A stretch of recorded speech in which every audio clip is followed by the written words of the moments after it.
political scandal of all, collusion and conspiracy at the highest levels against President Trump. Now, Director of National Intelligence Tulsi Gabbard revealing what this audience has known all along.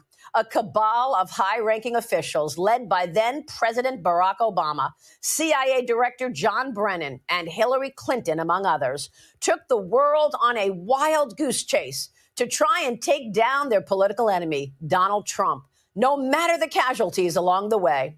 DNA Tulsi Gabbard is now calling for prosecutions, revealing declassified documents from the Russia collusion made-up investigation, which she says detail a treasonous conspiracy by officials at the highest level of the Obama White House to stop incoming President Donald Trump.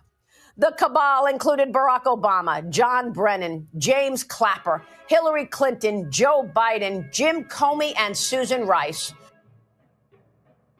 Want to get it off your chest? You're in the right place. They accuse this show of being run by boobs. Well, let me tell you about us boobs. We're real and we're spectacular. Want politics and fun sprinkled with a lot of laughs?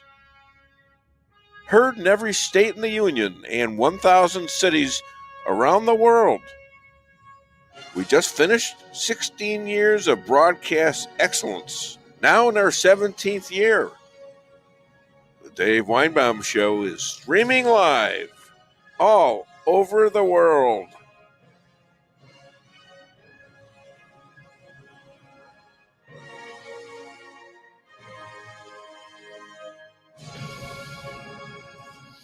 I like to use my news learning by going to AI just to check with my take on recent stories. For example, I tested AI on this weekend's reports on proof that Obama changed the narrative from nothing to see here, that his intel agencies told him that Biden, that they and Biden and their daily briefings all published till a mid-December singular move after the 2016 election.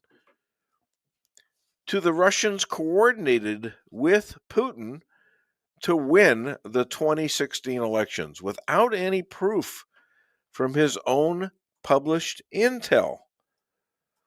And guess who funded this? Well, it had to be Obama's government and Hillary. This narrative turned into 2 impeachments. The MSM, mainstream media, destroying Trump, his followers, and his family, and a real Dem coup de grace by staging an insurrection to stop Trump in 2020. To this date, they have been lying about Trump and his followers for almost 10 years.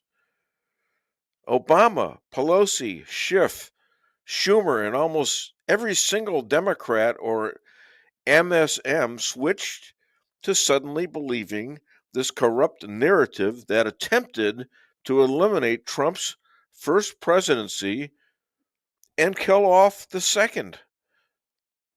And killing Trump off not just as a president, to the assassination attempts in 2024.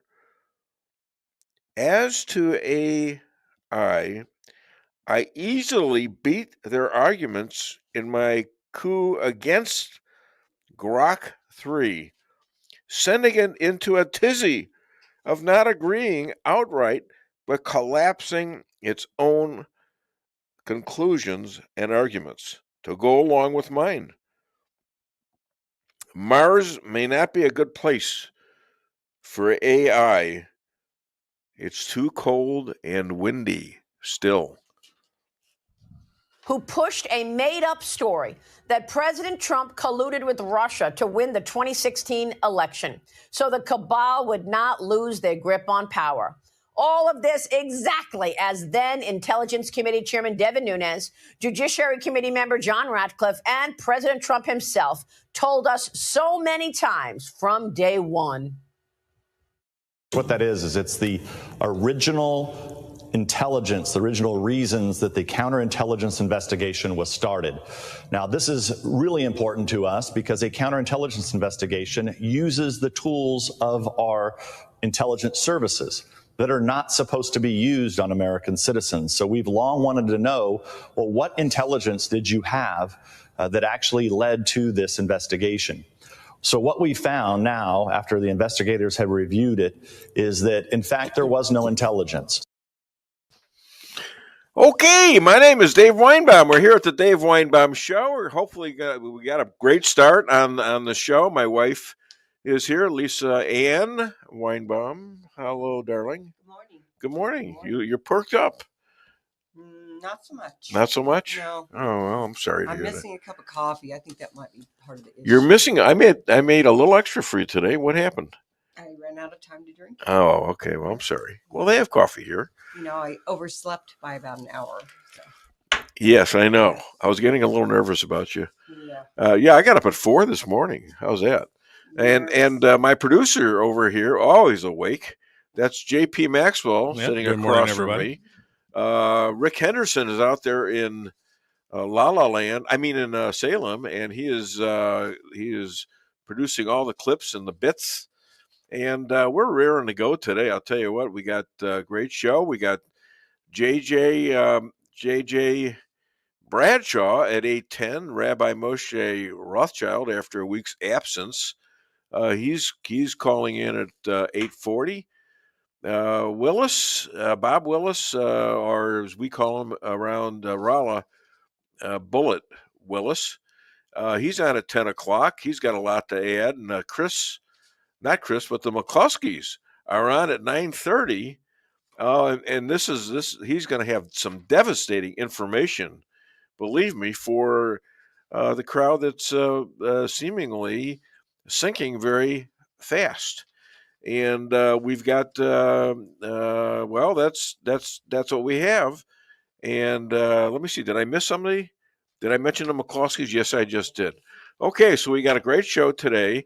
I'm trying to figure out if you want to call the show. It's 573-578-2700, and I want you all to, as much as you can, send me notes as to what you think about the Tulsi Gabbard accusations, her being in charge of 18 intel agencies. I want to know what you guys think about that, and because the Dems they're not really denying it such as they're saying, "Oh, this is garbage." This is the kind of attack I got on AI. Oh, well, that's just garbage. That we're saying this now.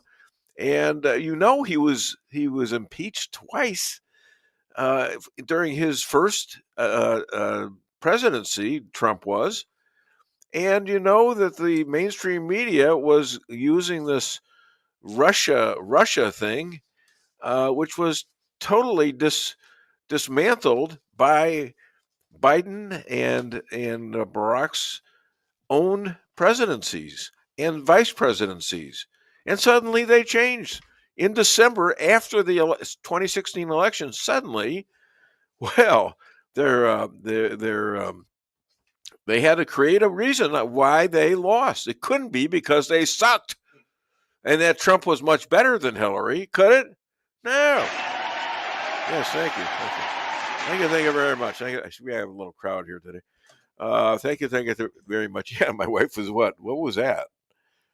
Mustard. Oh, you're shaking your mustard. I thought you were applauding or something, Be nice once in a while. I did want to recognize that we have a comment on the live chat with Rumble. It's from AJ Shrum. That could be Andrea Shrum, I'm assuming.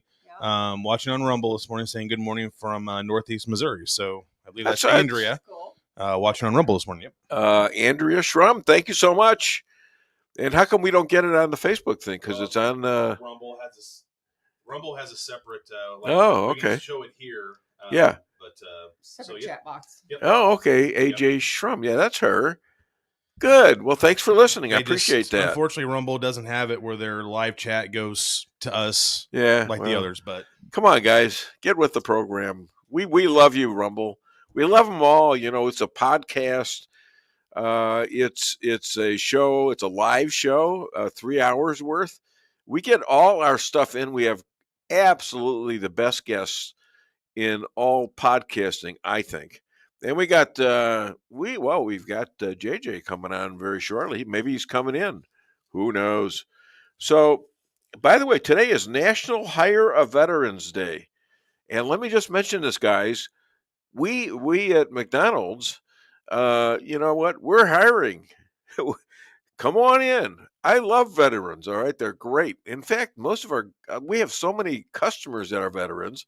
I walk around usually in my lobbies and say, "Hey, thanks for your service," and I really mean it. I mean, my goodness, you know, as you live and you learn and learn what people sacrificed for this country, for us, for their children, for their future, and a lot of them were just kids. 18 to 25-year-olds, the same thing is going on in Israel right now. And we're very concerned with it. And then we're going to be talking to the rabbi about that. And I think we have something here on our screen. Ladies and gentlemen, you're in for a big treat. This man is 257 years. I almost aged him. I'm sorry. I apologize. He's a brilliant person. Just ask him. And he is an expert on the Constitution. Hell, he probably wrote half of it, along with people like George Washington and Jefferson and Ben Franklin. Please welcome all the way from Rolla, Missouri, my friend John Jeffrey Bradshaw. Good morning, Dave. Good morning, JJ. What's on your mind? Well, tell me, Dave, haven't you been set back a little bit this week by the flood of revelations coming out of Washington, D.C.? I've never seen a better thing in my life. I knew it was coming, though. I predicted it last week based on John Solomon, who I think is a real legitimate journalist. Mm-hmm. And he's saying, don't pay attention to things like the Epstein. Don't pay attention to any of that stuff. Something's happening, and it's going to be huge. And he was dead on. Right. He's right. Dead on, wasn't he? Tulsi Gabbard has, of course, declassified some things. Let me do a quick explanation of how this works. Yeah, please. Tulsi Gabbard is the DNI, the Director of National Intelligence. And in previous administrations, you never saw these folks. They were always working in the background. But as Director of National Intelligence, she gets to read all the good stuff. And she has the capability of classifying and declassifying things. Well, if Obama did what Tulsi says he probably did, all that dirty work was classified, top secret, sensitive information, never to be seen by anyone again. And if the Dems had won, you would never see any of this stuff. It would be buried forever. Right. However, Donald Trump won, and he appointed some folks to his cabinet who are serious go-getters. Now, wait a minute. Are you talking about which election here? Well, we're talking about the most recent because they were beating him up on the previous election. We'll talk about that in a minute. 2016 was a real stinker. And everybody in the Dems thought that Hillary was going to win. She was going to be a shoo-in. Oh, yeah. Of course, when she lost, now they got a problem. What can they do to torpedo the incoming administration? Well, Tulsi just released about 114 pages of documents which outline that. And I haven't been able to read them. I have read some summaries of them. And looks like Barack Obama was dead in the middle of this stuff. He was leading it, at least if you believe what she says she has released. They've referred this to Congress. Now, Bill and Hillary are involved in this too, okay? And they paid for the fake news. James Comer, who's a Republican from Kentucky who runs the House Oversight Committee, has subpoenaed Bill and Hillary to come in and tell a few lies to the committee. You can bet that Clapper and Mueller and all the names that you and I talked about years ago as being corrupt, dirty, nasty people are going to be talking to these folks. Now, they're going to lie, of course. They're going to plead the fifth, of course. They're going to do what the Constitution allows them to do to try to deflect the guilt from them. But I do believe that there, at least if you believe Tulsi, there's enough evidence there to put some of these folks in prison. Well, here's one name that might counter that. Ron Klain. All right, explain to me, please. He was also testifying. He was the head of the Obama. He was the head of the Joe Biden. His realm at the White House, and he has talked to the committee. The committee has said that this guy is revealing stuff. He's not hiding it. He's being honest with us. So you got the top guy in the Biden administration, who I think he came from the Obama administration, talking. So all it takes is one or two of those, and suddenly you're going to see people scrambling to do the same thing. Well, Tulsi Gabbard said yesterday that whistleblowers have been coming out of the woodwork, approaching her and her staff, wanting to talk about this, probably wanting some immunity from prosecution for their part in the dirty deeds that were done. And DOJ will work out whatever deal they can. But apparently people are coming out of the Obama administration saying, yeah, I know something about that. And I was there when this conversation happened. And one of the most damning things she released was a handwritten note by James Clapper, who more or less outlined what they were doing. Who's James Clapper? Tell everybody who James Clapper is. Well, we have the director of the CIA and the director of the FBI holding hands with each other. That would be Clapper Brennan. This was before the Comey issue came up. Yeah. And these people are actually plotting against Donald J. Trump, a very soon to be sworn in president of the United States. They did this stuff between the time he won the election and the time he was sworn in January. Put together this whole big fake affair to try to sully his administration. They wanted his administration to be hamstrung. And frankly, they managed to do that to some degree. Trump had some successes in his first administration, despite what these people did. Yeah, but this thing started then, too. Yes, it did. It started then. So that's when we started going to FISA courts. Oh yes, this jerk Comey.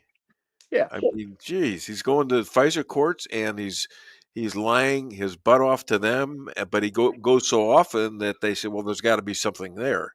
Well, of course, the FISA judges that he went to were all Obama appointees. Surprise. Yeah. Well, so this ends up being a decades-long coup, a coup in slow motion against the sitting president, duly elected president of the United States. Now, I'm not a big treason sort of guy. I know what the definition of it is, but this thing certainly smells treasonous to me. And at the very least, is a conspiracy that makes Watergate look like shoplifting from a candy store. So I think that the possibility exists that something will come of this. Now, having said that, you turn this over to the DOJ, you turn this over to the FBI. Right. They ostensibly have some folks that are pro-Trump or at least pro-rule of law that will investigate these things and possibly prosecute them. But, and that's a big but, yes, is that the FBI hasn't been cleaned out of all the bad actors. DOJ has not been cleaned out of all the bad actors. We kicked out some at the very top, but there's some folks in middle management that are plotting right now to make sure this thing has the brakes put on it and never goes anywhere. So I think there's some house cleaning to do by the Trump administration. You got a pretty good guy in Bongino. you got a pretty good guy in Patel. I think their hearts are true. I think that they will pursue this thing with some vigor. And from what I've seen, from what Tulsi Gabbard has released, looks like the evidence is there. Now, what are they going to do with it? If it's like so many Democrat things, they end up being immune. Nothing ever happens. Or you have congressional hearings, which are thousands of words without any outcome. We shall see, won't we, Dave? This should be. Oh yeah, and here's my thoughts. A little different than yours, but not much. That the Dems are in such. They didn't think this was going to happen. They thought they would get rid of him in the first term with all the crap and all the impeachments, the 2 impeachments, plus then at the end of that, on January 6th, they thought that was the final stage of the coup, that they finally got rid of Donald J. Trump, but they just couldn't get rid of him. Couldn't quite get it done. Mm-hmm. So now what do we do? Now what we do is we have to stop him. We have to stop him in his next election in 2020. So they did. They stopped him there. Mm-hmm. Then comes 2024, and he's still there. Holy surprise! Cow. This doesn't happen. Yeah, they're shocked. Now what? They're stuck. They're stuck because all this stuff is in writing. All this stuff has been approved by them. All right, that their intel people, their own intel people, the Biden and Obama intel people are telling them there is no Russian control over our collections. Yeah. And in December, after the election, suddenly our ex-president is saying that no. This is true. The Russians interfered with our election, and they were doing things to Hillary to get rid of Trump, and it wasn't true, and it was in writing. And if you got your own intel people telling you there's nothing to see here, and you create a story about it in writing, well, you got to have a problem with that. Now, does he go to jail? He's not going to jail. Maybe a few are going to go to jail, but what does this do to the Democratic Party? How do they get elected again? It does hamstring them. I say they at least gave themselves a 10-year period of time where they're maybe more. I don't think it's less, but maybe more. If this thing pans out the way I see it, they're going to be stuck in the mud like they are right now with nowhere to go. They're going to have a hard time. And I read such an interesting piece on Monday that suggested that Putin wanted Hillary to win the election, not Donald J. Trump. Was there election interference? Yes, it was pro-Hillary. Why? Because Putin's got the dirt on Hillary. Yep. And there's none on Trump. So Putin would rather have a weakened Hillary than a strong Trump any day. Just like a very intriguing article. Now, I don't know if it holds any water or not, but it was an interesting bit of thought. But yeah, this thing, Dave, has been enormously interesting to me because it's blowing up in the Democrats' faces. Yeah. And it's going to continue to do so. And it's doing so at a rate that they can't even keep up with. They can't fabricate the lies fast enough to keep up with the release of the facts. I love it, Dave. I love it. It's about time that this happens. Well, I'm smiling all morning here. You don't see me usually smiling. I mean, we've been through 17 years of this stuff, and we knew it was all BS. It was from the get-go. Okay, we both knew it, and we both were considered to be conspiracy theorists. Oh yeah, and struck down by TikTok, which, by the way, guess what? They killed our account. Oh, they killed it. Yes, they did. Well, they're still doing it. Those SOBs. Well, being shadow banned by Facebook early on, I recall. Sure. And now we're still on YouTube, so that's good. But and they had no reason to do it. My son he's the guy to call for this. And what are you doing? Oh, I'm hearing something. Huh? Oh, okay. All right. Anyways, We got trouble on my end here. A little bit. That's all right. Don't worry about it. It's not that bad. Anyways, just stop eating those Rice Krispies while you're talking to me, will you, please? Yeah, I'll They're put really the ham crunchy. sandwich down too. They're crunching. Yeah. Oh, yeah, I hear a little bit of crunching too. Now I'm on my cell phone because my computer decided to barf this morning. Oh, but cell signal here at my house is not that good. yeah. I live in a place where the Democrats would shut off the entire communication if they possibly could. Yeah. Fortunately, they've not been able to. Well, can we talk a little bit about Schiff? Remember Adam Pencilneck Schiff? Oh, sure. Remember the impeachment which he led and put forth lie after lie after lie? Well, Adam Schiff had some tax documents that were published the other day, released to the public, which suggests that he has been engaged in financial malfeasance starting in November 4th of 2011 over a residence in Maryland, which he claims is his principal residence, and has done so on refinances again and again and again. The guy is a senator from California. He's required to live in California. His primary residence is in California. So, Adam Pencilneck Schiff, surprise, surprise, it looks like he committed the same crimes that they accused Donald Trump of. Well, and don't forget Letitia James. Letitia James. Who can forget that fat little toad? Oh, that's a very nice way to describe her.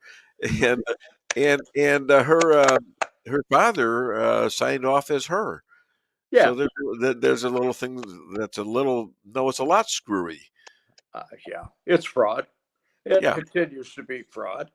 Got another couple for you. I know we're going to run up on the clock here in a minute, but James Carville, one of my favorite lunatics in the Democrat Party, he just continues to entertain me because of the outrageous things that he says.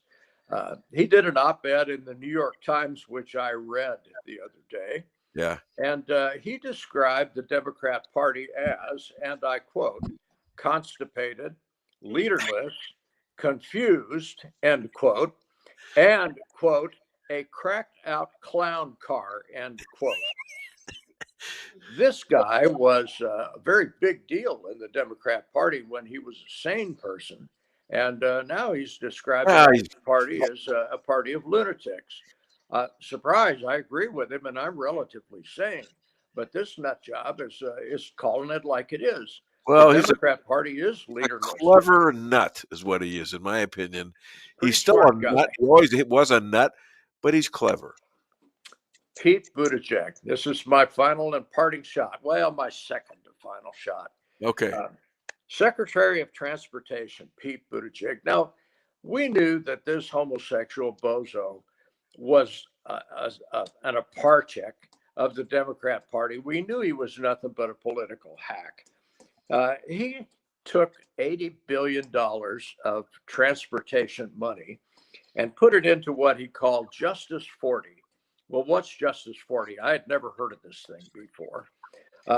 This is a way to put DOT money into underserved communities. Okay. I got to ask you, Dave, who decides what is an underserved community? Well, apparently Pete Buttigieg does that. Yeah. And he piled a whole bunch of money into some serious ghettos. Did they patch any potholes? No. Did they make any new highways? No. In fact, they didn't do anything but give that money away to socialist causes to try to buy some votes. And don't think that he didn't keep a part of that. Oh, of course he is. You have to have more respect for his criminal activity than that. Oh, I'm sorry. This man is a criminal from one end to the other, and knew it to begin with. Okay, one last parting shot. Supreme Court. God, I love our Supreme Court. It's about time we had some conservative justices. Sometime back, California passed a law that you have to have a background check, that is an ATF background check, to purchase ammunition in the mail. completely anti-Second Amendment, no question about it. All of us complained about it.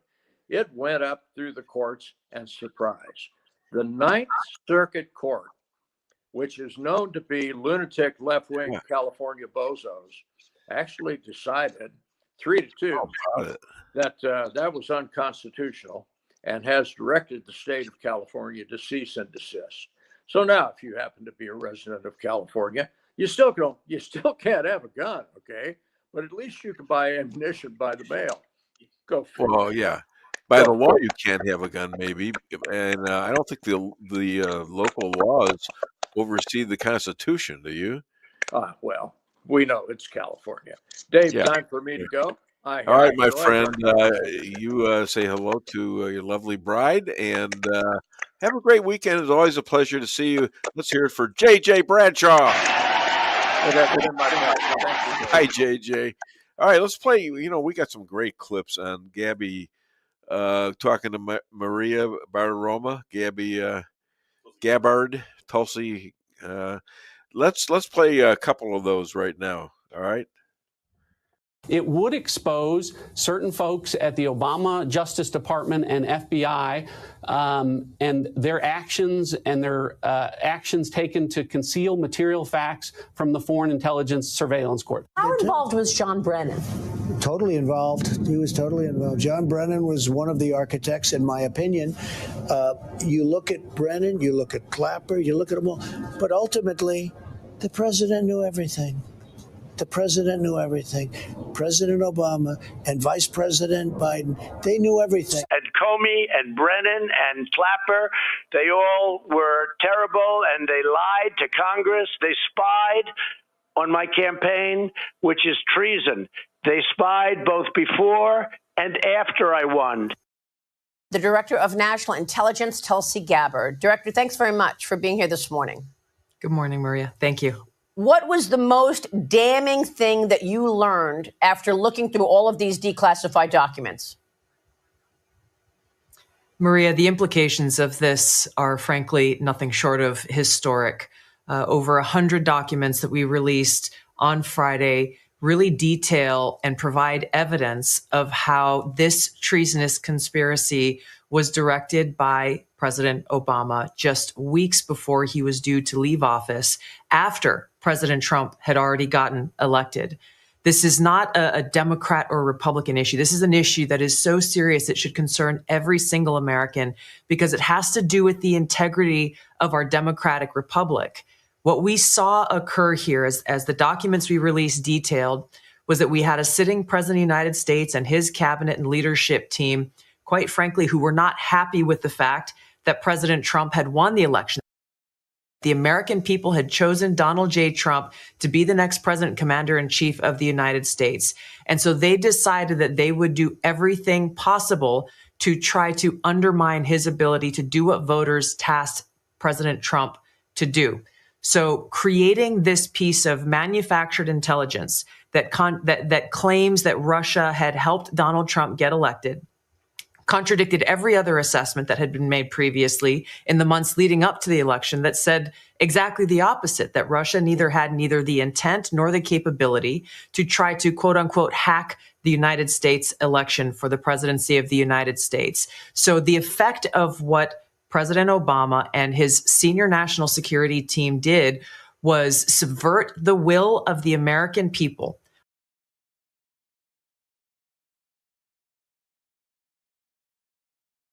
Your home is your castle, you don't need unwanted hassle. Don't let those creatures move in to stay. Let us protect your investments, that's what we're all about. Plank Termite and Pest Control will save the day. Plank is locally owned and family operated right here in Rolla, a Google preferred business. Our customer service and your satisfaction is our #1 goal. So call Plank today at 368-3333. Plank Termite and Pest Control will save the day. Honey, what are you doing? What does it look like I'm doing? It looks like you're filling up a swimming pool. Yep, I'm filling up a swimming pool. In our living room? How else am I going to watch the game and stay cool? If your AC is on the fritz, call Hartley's Climate Control. Hartley's is the area's best in HVAC repairs, installs, and maintenance. Knowledgeable, honest, and dependable. Serving Rolla and the surrounding areas for commercial or residential needs. Hartley's Climate Control. Community born, community raised, community serving. Call Hartley's Climate Control today at 573-368-3163.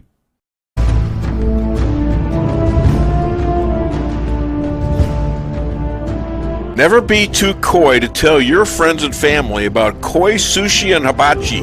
Celebrate the best Chinese-Japanese restaurant in the Midwest. Call 573-426-5551 to make a reservation or order takeout. Locally owned, 1808 North Bishop, Rolla, Missouri.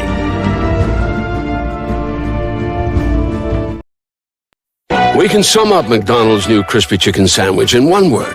Crispy, but also juicy and tender. Okay, it's crispy, juicy, tender, all one word. But then, also pickle. Oh, and potato bun, which is two words. Okay, we can't sum up our new crispy chicken sandwich in one word, so you'll just have to try it to understand it. Order ahead on the McDonald's app at participating McDonald's. Ba-da-ba-ba-ba. Merrill's Quarry and Asphalt, 40 years serving cities, counties, and everyday businesses with driveways for people who live and work in our little piece of heaven right smack dab in the middle of America. Call 573-578-9101 for your free estimate of rocking, rolling, paving, driveways, sealing, and striping too. That's 573-578-9101 for your free estimate. Your home is your castle, you don't need unwanted hassle. Don't let those creatures move in to stay.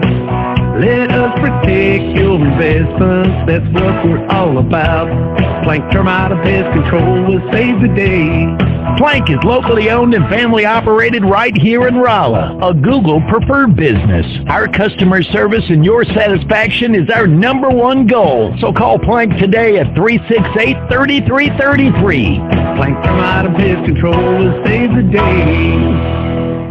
At your locally owned Price Chopper, our standards are high because we know yours are. See for yourself what an incredible fresh selection of grocery items we have in store. Talk to our expert meat associates about what you're looking for. They're happy to meet any special requests like custom cuts, or see our expert produce associates on how to pick out the best fruits and vegetables. Quality in the deli means fresh, full flavor, and always delicious. If you're craving fresh baked goodness, we have that too. You can expect the best selection and the best value while interacting with our friendly and knowledgeable employees. You can find what you're looking for fast and easily at the best prices at Price Chopper. Fresh savings every day.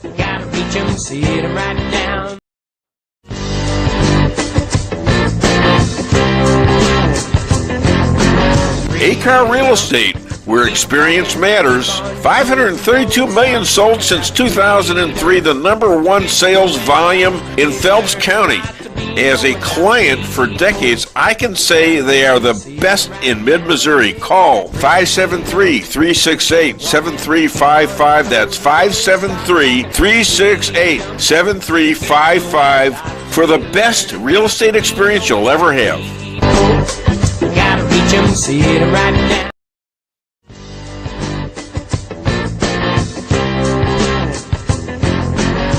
Insurance going up like crazy? Daniel and Henry Insurance is one of the largest private insurance companies in the world.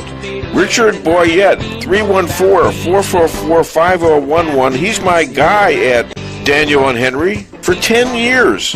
Business or personal, call Richard at 314-444-5011. He's the best. At Town & Country Bank, we've got all the perks of a national bank, like online banking, quick loan approval, and you can deposit your check from your phone. But that's not why our customers love us. They love us because we still offer hometown customer service. Stop by one of our 2 Rolla locations and let our friendly team remind you how special hometown banking can be. We're locally owned and will take the time to understand your needs. Smart, friendly solutions. Town and Country Bank, member FDIC, equal housing lender. Okay, we're back on. I think we have some people waiting on us right now. It looks like they're in a train or a plane or something. Wartime Rabbi, look at this. Oh my God, it's a full car. Wartime Rabbi supports widowed IDF wives. That's Israel Defense. Their children. He's and their children. Official rabbi for the Dave Weinbaum Show for almost 17 years. Please welcome, all the way from I don't know, because I don't think that's Israel. Moshe Rothschild and who else? Who else are we talking to? Is that you? Yonit. Yonit, hi. How are you? A long time no talk to you. Anybody else there or what? Anybody else? We got Ari.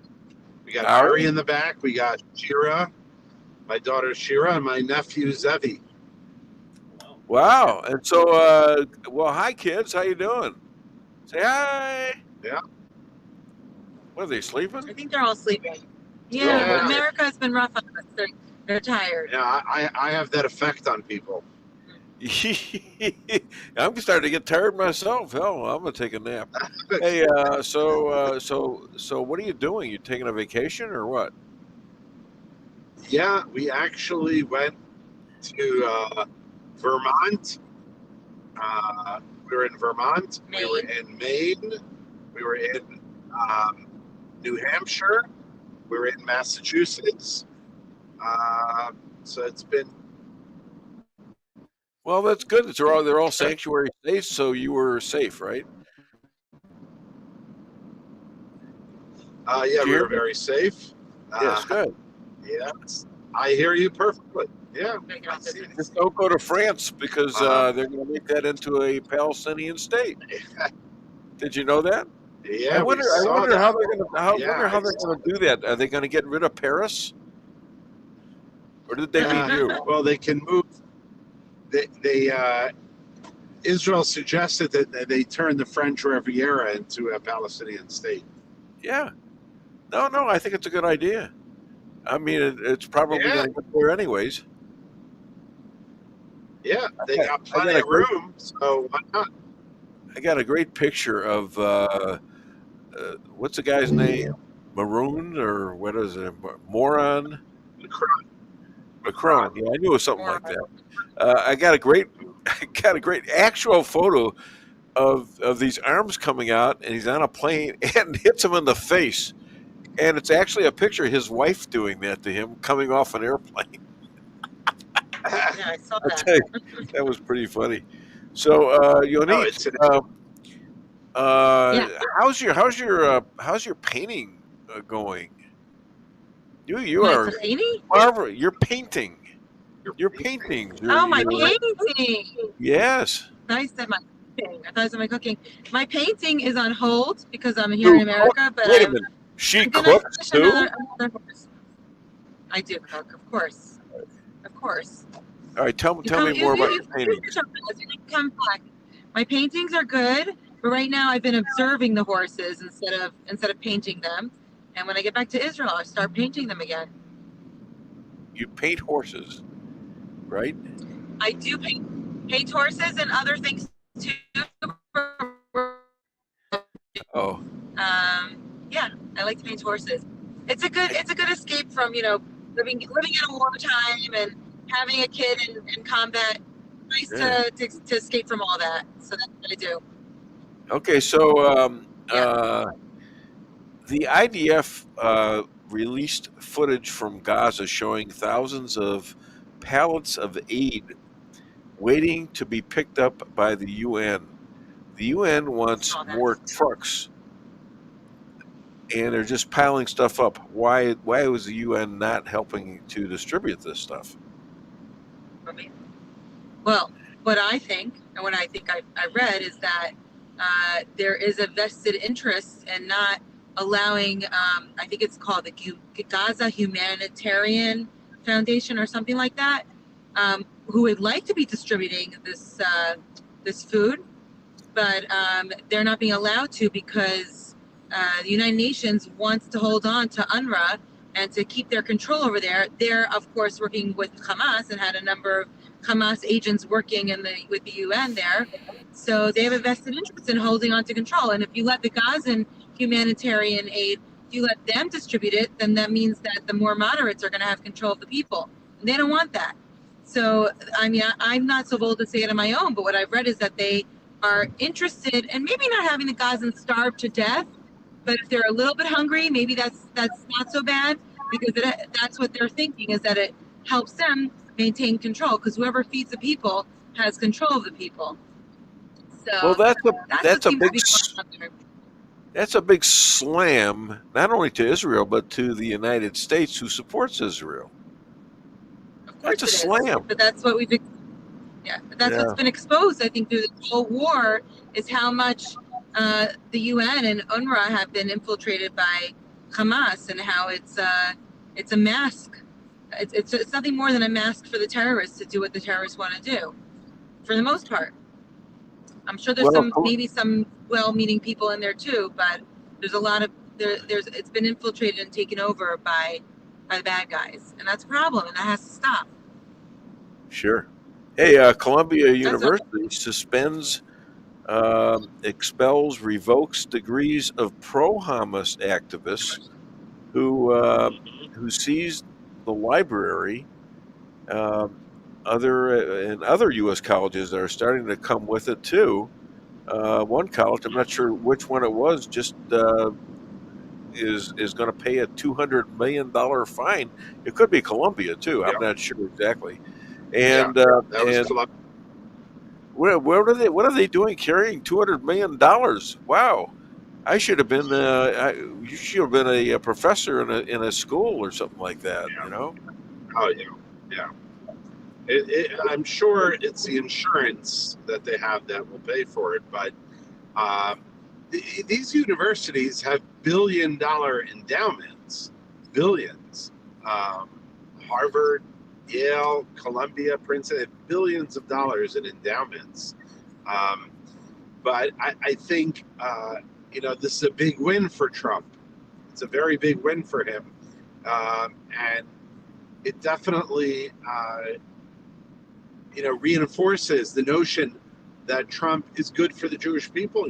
People accused Trump of being an anti-Semite, which is hard to believe. Sure. But Trump has been at the forefront of fighting anti-Semitism on the campuses. And this is a big win. This is a really big win for him. Yeah, and here's another thing that's going on. Israel and India have a trade deal. So are we possibly going to see some more Abraham Accords, like maybe even India and others? Well, India already has a very good relationship with Israel. Remember, India and Pakistan are sworn enemies. Yes. And both are nuclear countries. And, India wants to have a good relationship with Israel. Remember, we sell weapons to India. And India wants to have a good, air defense system. And we know from the past, year and a half, almost 2 years, Israel is an expert at air defense.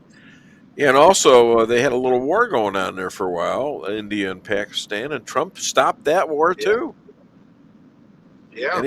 Any hopes for a Pulitzer Prize for peace for Trump? You mean a Nobel Prize? Nobel Prize, is that it? Yeah, look, he is the one who deserves it the most. The fact that a guy like Obama won it for doing nothing. Exactly. And he's been nominated more than once, Trump. Most recently Netanyahu nominated him. Look, if anyone deserves it since Menachem Begin, Anwar Sadat, who both deserved it. I don't think Arafat deserved it, who got it. But Trump deserves the Nobel Peace Prize. He's brought more peace to the Middle East than anyone in the history of the state of Israel. Well, there's no doubt about that. But you know what? Don't hold your breath. We're talking about a bunch of left journalists that will be awarding this. Okay. So, anyways, the Iranian president, I guess the guy's 86 years old. He is ready to strike Israel again. So, what are the odds of that happening? I think they're pretty good, but I think round one wasn't the end. And, I just, one evening this week, I was in the home of a friend who he is an Iranian Jew, born in Iran, and he managed to get out, being smuggled across the border. It's a whole long story, but he was very upset that we stopped the war, that we didn't go all the way. And I think he's right. I think that was round one. I think there's going to be more. I don't know whether it's going to be this week, next week, or in 2 years, or in 5 years, but I think this was just round one. Well, we were kind of expecting a change where the Persians now take the country back from the Ayatollahs. So I asked him about that. He said to me, the problem is that the 20% of the country that supports the regime, they're the ones with all the weapons. They're very strong.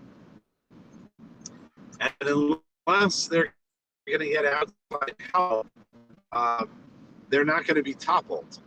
The 80% that does not support the regime doesn't want to attack the regime because they just don't have the means to. Mm-hmm. So, I'm telling you, this guy I spoke to, he was a little upset. He was like, we didn't go far enough. It should have gone further. The United States and Israel should have kept going, should have gone further. We'll see. Well, Israel is still at war, and all that was supposed to be settled, and it doesn't look like you're going to settle it yet. So you still have hostages, and you're just not getting results from this. So you have to still be at war with Hamas. It definitely. Yeah, well, look, it was a good thing pushing Iran, pushing back against them. But at the end of the day, again, this Iranian guy I was talking this week, state sponsor of terror, says it's the world's only state sponsor of terror that has the money and the capability. Whereas you have other states, but they're nothing like Iran, and we need to take them down. Now, it's only round one. It's not, the job is not complete. And the fact that the Houthis are still firing missiles at Israel this week shows that Iran still has influence. And it was a great victory, but it's not the end of the war. It was just a battle. And Israel won, the United States, we won, but it's only the first steps. So now the anti-Israel Mahmoud Khalil, he was recently jailed and released by a leftist judge, and he's back with the Democrats and congressmen. Not answering questions about why he shouldn't be sent back to wherever he's from. He's a big supporter of Hamas. So, do you know anything about that? I think we may have lost the rabbi. Well, I was almost done. Oh, wait, there he is. I hear you. Yeah. You hear me now? He is the case. Yeah, I hear you. He's the perfect example of someone who should be deported. Sure. He came to this country on the back of the freedoms of the United States. He used it to be a warmonger, to be a purveyor of hate, and he's the perfect example of someone that should not be allowed in the United States. It should be thrown out. And the fact that you have liberal judges giving him, breathing room is a travesty. Well, these liberal judges, surprisingly, actually, are being beat down every time it goes to the Supreme Court. And I hope that trend follows. There's still 3 very liberal people up there who will, always vote against whatever Trump wants. So there has been some progress now, and we'll see, because this is a big deal. Our borders have been breached by 21 million people, and a lot of them want to vote Democrat, and the Democrats did this. They created this invasion into our country.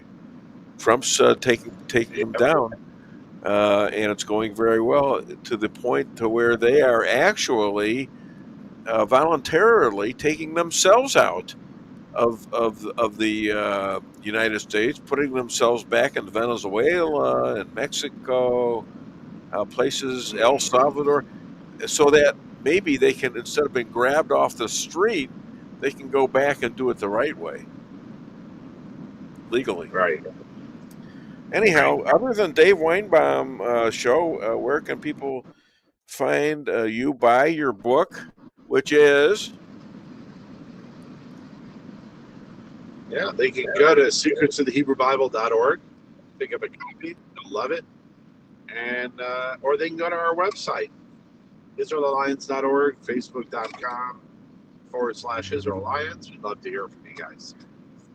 Did you hear about the loud professor? No, I didn't.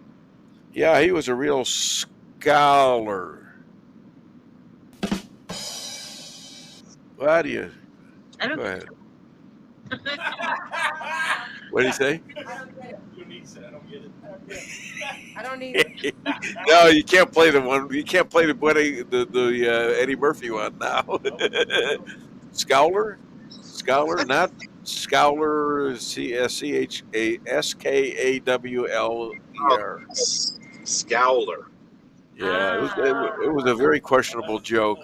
Yeah, and I thought I'd get crickets, but what do we got? Yeah, there you go. I got the crickets, and now let's pretend it wasn't. Let's pretend it wasn't her talking to the Eddie Murphy one. This is not for you, you an H. That was for the rabbi. All right, that's enough punishment for you guys for today. You have a great vacation, and all right. Future. Shabbat Shalom, my friend. Shabbat Shalom. Next week we'll be back in Israel. Hi to the kids when they wake up. All right. Take care. Okay. Bye-bye. Take care. Bye-bye. All right. Let's play something funny. We're supposed to put the Obama thing up. We didn't have time because they came on. So. Oh, I know that. Yeah. Let's do that. Yes, do it. Here we go. Take me just a second here. All right. No problemo.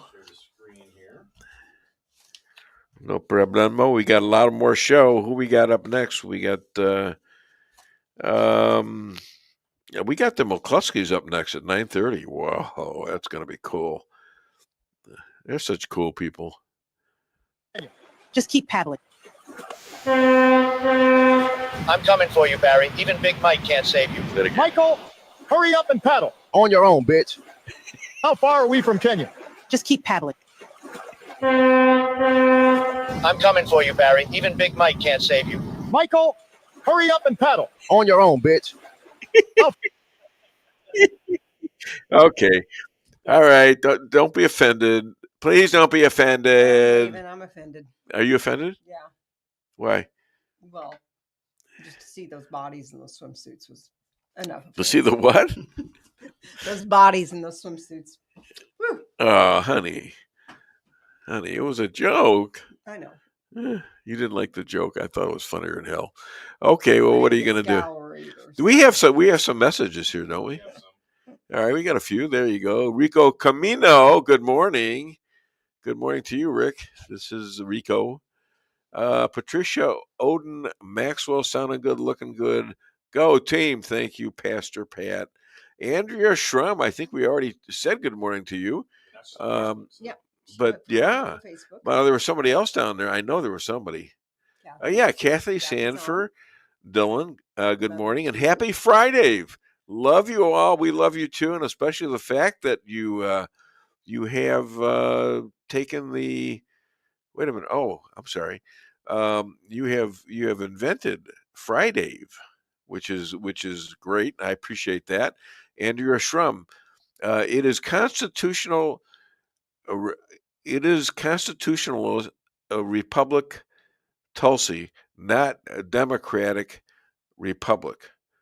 Oh, well, I don't know. I'm not sure. Constitutional republic versus democratic. Yeah, so in the republic. clip, she mentioned we're okay. democracy, and we're actually a constitutional republic. All right. So. Well, Tulsi says she's not a lawyer. Ken Wilhelm, good subject. Well, thank you, Ken. He's an old friend from Columbia. And Rabbi Moshe, so great to see your family today on the show. I'm glad you had a good time in the States, you guys. Okay, yeah, love you guys. All right, so that's good, and that's about it, right? All right, so if you want to call the show, 573-578-2700, or you can also reach us on Facebook, X, YouTube, and on Rumble. Okay, so if you really want us to collaborate with you on what's going on with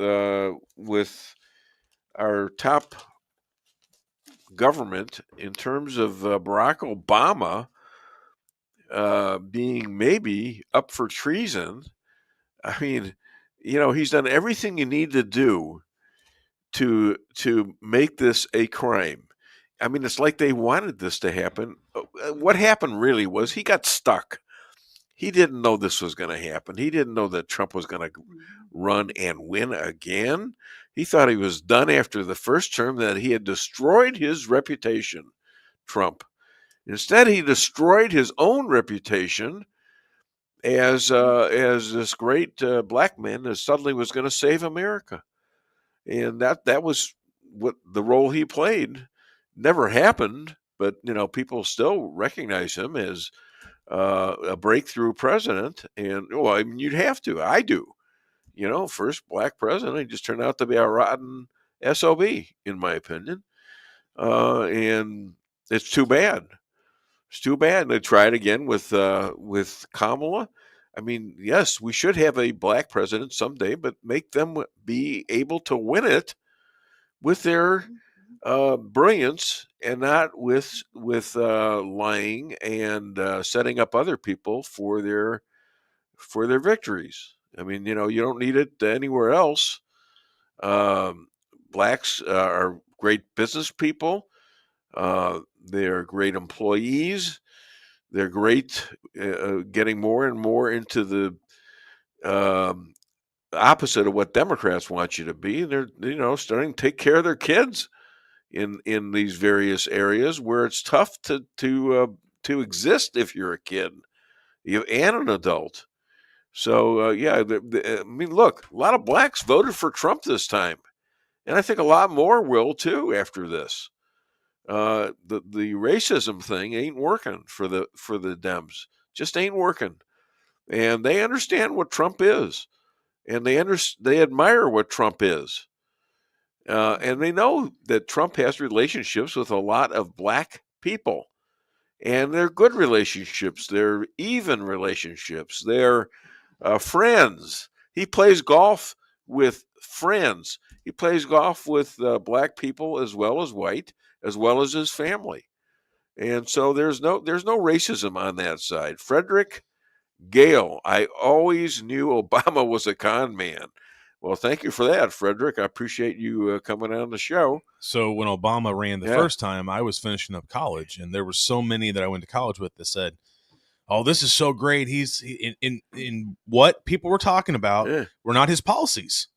Well, it's time for a black president." And I said, didn't know. And when they said, I would bring it up and say, "Nope, he's not the right man." They're like, "Oh, well, you're racist." I said, "No, I have no problem with a black man being president. I have no problem with a woman being president as long as it's the right person." And he's not the right person. He's a con man, just like Frederick said. And now we're finding out more and more how true that is. I said the same thing when he just got elected.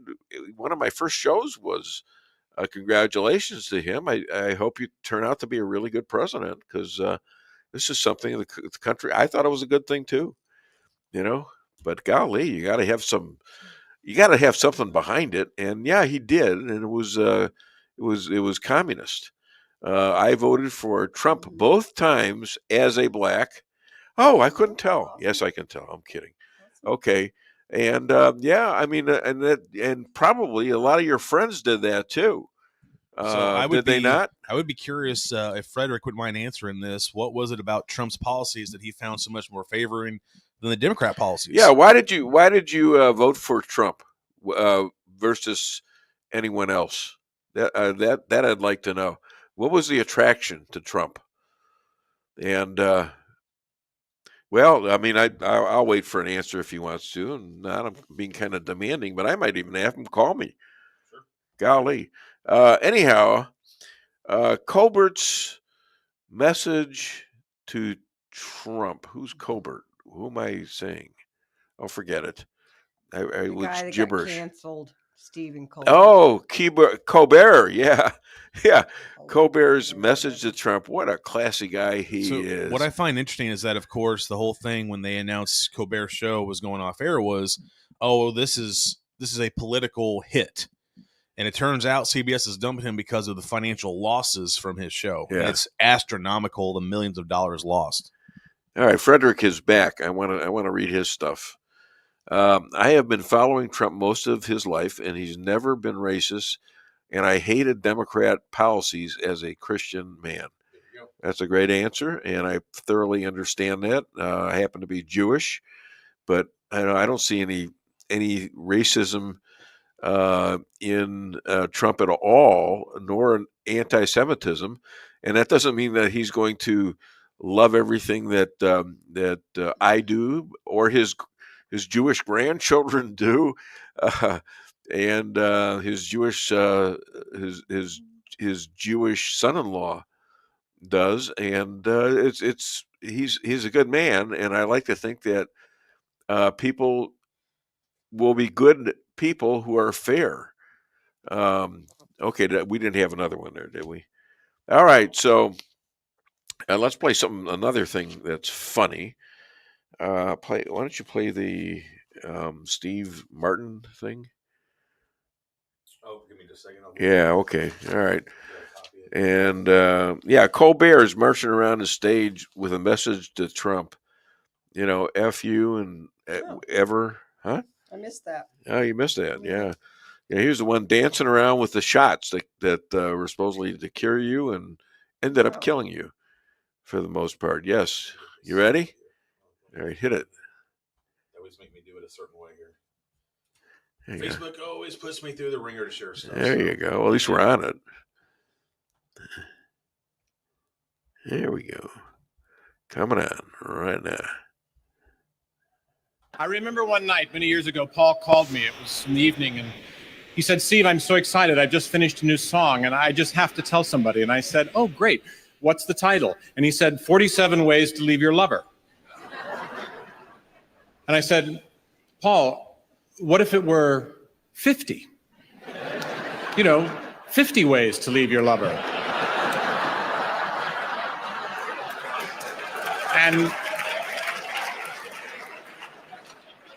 And there was a long pause. And he said, go on.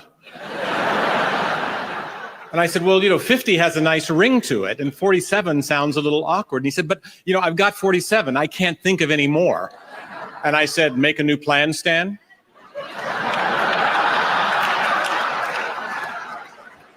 And he said, 48. He said, don't need to be coy, Roy. Drop off the key, Lee. He said, okay, 50, great. Hey, thanks. And I'm sorry if I interrupted anything. I said, don't worry, I was just here cooking a chicken.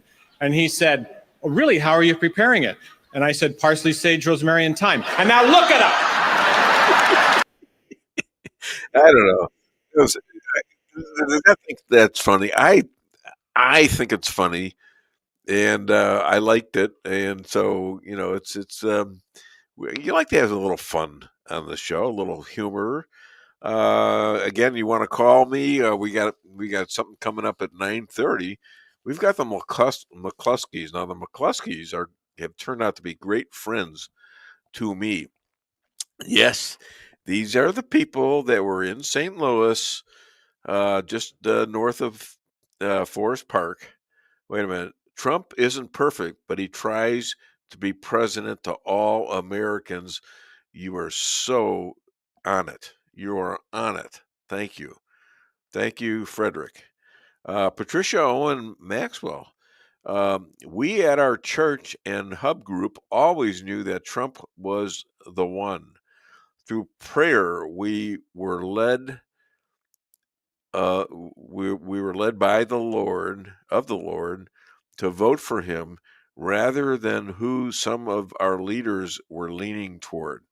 We've stayed true with him all of this time and still will stay right beside him. We feel he has the favor of God on him. And and I think that has maybe even something with his ear being hit with a bullet and bleeding from the right ear and the right big toe, and your right big thumb, and he showed blood on all of those to become anointed by God. I remember that was brought up during a previous show a few months ago, actually. I think, close to a year ago after the assassination attempt happened. Yeah. And as part of this Bible study I'm doing, I'm going from Genesis all the way to the end. Yeah. And reading through Leviticus, it was talking about how God directed Moses to anoint Aaron. Right. And they talked about shed blood of, I think it was the ram, I think. Yeah. And take blood and put on his right ear. Yeah. On his right hand. Yeah. And his right big toe. Yeah. So I think you got back to that moment. Yes, exactly. Somebody did that on X. Yep. For me it was one of the gals that pushes my show, and she pointed it out, and I says, "Holy cow, this is something else." Because how could that happen? Yeah. It's just it is an act of God. If you look at some of the things that Israel has done to fight the war against them, I think you're looking at a lot of miracles. I think you're looking at a lot of them, and I think for a long time the Jews were not really following the Lord, and I shouldn't be talking about that, but in this case I will, because I believe that God is telling them, you can't just keep letting these people do this to you, because it's going to get worse and worse and worse, and when things get worse and worse and worse, you guys are going to lose, okay?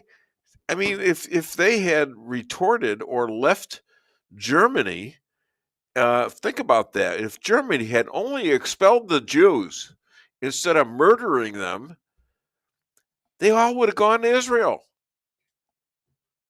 Okay? Maybe that's the lesson of what the if anything, can teach us is what happened in Germany in the 40s, the early 40s. Okay. Oh, hi there. Welcome to the Dave Weinbaum Show. What's your name? Where are you calling from? It's Adolf. Hey, good. You're here, and we fixed our machine here. We fixed our mixer. Oh, okay. We're not drinking here. The mixer was going bad. Yeah. Oh, well, that happens. They're a mechanical engineering wonder. And we couldn't hear you last week. I know you probably think he's just getting rid of me. Nah, schmuck. I wouldn't say that. At any rate, my understanding is this goofball in New York is running for mayor. Yeah. His daddy is a Palestinian professor at a major New York university, and they wonder why this guy is such a lunatic. Well, yeah, he's one of those who is not only a communist and a socialist, but he hates Jews, and he's said from the river to the sea before, which means every Jew in Israel should be murdered. And he's never talks about Hamas as a bad thing. So sure, he is one of them, and this is another disease, which involves the Democratic Party. How the Democrats going to win with a guy like that when this stuff is trying to be over? Hell, there was a cop just shot 2 days ago or so, and this guy's talking how cops are horrible. Yeah, I know. It's sad.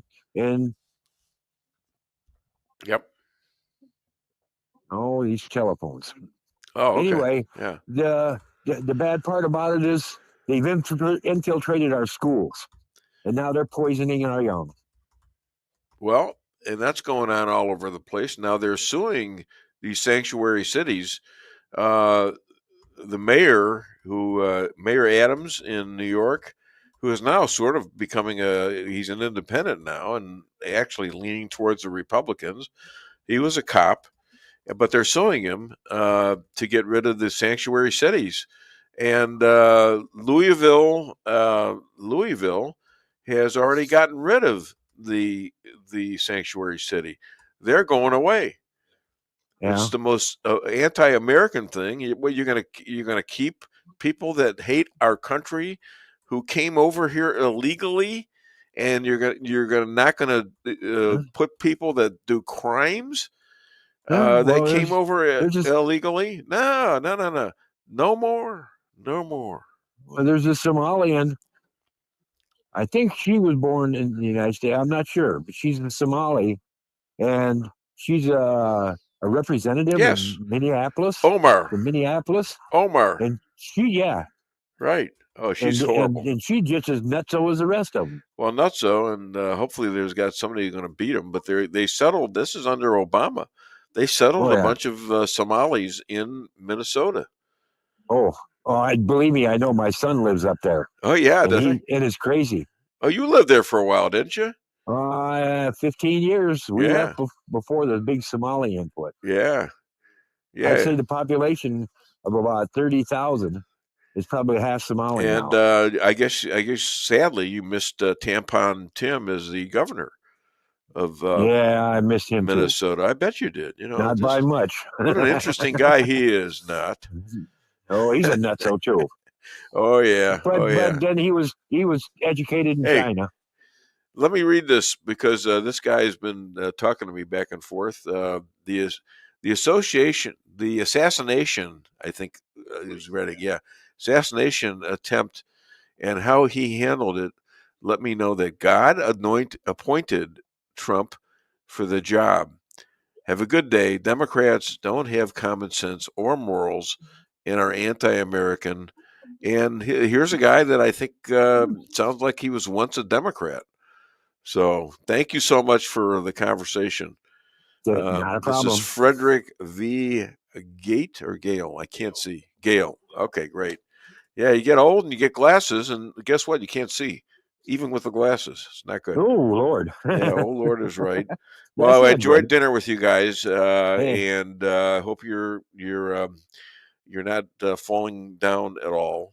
Nope. Okay. I had chemo Monday, and I've been taking it easy all week. So. All right. Well, hope you feel better, and keep okay. I'm doing keep good. pushing it. And my wife is. You can say something too, honey. I just was hoping everything's going well and your treatment is being effective. Yes. So. Oh yeah, we're just hoping it's working. That's all that counts. Well, we'll keep praying for you guys. All right. Take care. All right. All right. We're praying for you and the rabbi. Thank you. Tell him Mr. Smithchick said hi. Yeah, I'll remember that next week. All right. Thanks a lot. Bye. I can't remember my name. I wake up in the morning. I look in the mirror. I says, "Who the hell is that?" He says yes, he was. He was Huh? Frederick replied, he was a Democrat before. Yeah. Oh, yeah, he was. Yeah. What a guess, huh? What a guess. Okay. Well, someday you let me know why so many Democrats are black. Why do blacks go for that? And I played football at Evanston Township High School. Had a lot of black guys on the team. A lot of great players. One of whom went on to. Actually, I didn't play at the same time, but he was at the reunions, and he knew about me. I knew about him. And his name was Emery Moorhead. And he went on to play for the Chicago Bears. It was a tight end, and they won a Super Bowl. Had a son that played at Indianapolis, and he won a Super Bowl. I don't know how many father-son Super Bowl winners there are, but they were sure of that. And in his day, the coach, who is still the winningest coach of football in the state of Illinois, he's passed away. Murray Lazier. He used to put this guy up against the wall. This Emory Moorhead guy, who's huge, by the way, big guy, and slam him on the wall and says, "You need to come to practice and you need to go to school. If you don't go to school, you're not going to be a football player." And he straightened him out. And he has love and respect for this guy ever since that happened. And he went on to have a great football career. I think he's in real estate now. And I had the audacity to walk up to him and stretch my little neck up to look way up at him and say, if we had played against each other, you were going down. And he, you know what? I thought he was going to laugh at me. He didn't laugh. He took me seriously. Well, I mean, it could happen. I mean, I was playing against guys like him, and I was knocking them down. So, all right, enough about me. All right. So these illegal immigrants and criminals let go by Biden shoot a cop in New York. So how are this guy's getting a lot of money, and he's very close with AOC, who's also getting a lot of money. That could be their running right now, would be the AOC, and this guy is vice president. Imagine that. Who is going to vote for these people? Oh, look at this. This Frederick Gale. I'm from Chicago and the Bears fan, but the reason why Black Americans vote Democrat is because they watch the mainstream media too much and not do the research. Well, they're getting research from somebody. Somebody's telling them that you need to vote. You need to vote for Democrats, and I think that's worn out now. And I think it was a big deal, Frederick, that that we had a black president. Okay, we broke that old thing that was hanging over our head. And but Martin Luther King says if you want to be somebody, you've got to act the part. And I'm not quoting him directly, but you got to do the stuff necessary to succeed, and you got to do that. So, Chicago guy, huh? I lived in Skokie, Illinois. I went to Evanston High School, and actually was first string on my team at Evanston my senior year, and I was on fifth string 1 week, third string the next week, and at the end of the third week of that, they put me in as an offensive guard, and threw me in a couple times as a defensive tackle. So it was kind of interesting, and I did well. I don't know how I did this. I've prayed about it a long time, and I think it was God's hand on me for some reason. And I've got guys still, looking at me when I go back for the reunions, and they say, "Oh, I hated your guts," big guys. And I said, huh? We have a lot in common. Other people have memories of that, of you too. Other of them what? Other people had those memories of you too. Yeah, they did. Actually, they did, and guys I played with, and also guys that employees, right? My wife is in. I have to look into my past right here. Hated that guy because she hated my guts when I was. I don't know that. When she worked for me, she hated me. I did hate working. She hated me, and when I met her, I didn't recognize her. I still don't remember her as an employee of mine. And she, for some reason, I'm sitting next to her at a bar because I'm single. And Steakhouse. yeah, Colton's. I was at the bar. Yeah. Right. And this big purse is sitting in one chair and nothing in the other chair. And she's sitting next to her purse. And she looked kind of good from the back. So I says, do you mind moving your purse? And she grabbed it. She moved it up. Didn't look at me. And so I told the bartender. The bartender says, can I get you a drink? Yeah. She says, give her a glass of wine. And so she gave her a glass of wine, and she asked, well, where did this come from? And bartender pointed at me, and she looked at me and smiled, and then suddenly realized I was their boss when she was 16 years old, and I was in my 20s. Very traumatic. And oh my God, she was telling her friends, I got to get out of here. I this is Dave Weinbaum. I hated this guy. I hated him. I got to get out of here. And her friends wouldn't leave. So now we're married. I like to think happily married, but when I tell this story, you never know. It doesn't come out always good. All right. So did he have another one in there? Oh, yes. Yeah. I know Skokie well with the Jewish population. Yeah. There you go. Boy, yeah, my dad he was in the liquor business on the south side of Chicago. Oh God, I can't remember the address, but he had a bunch of places there and partner and all that stuff.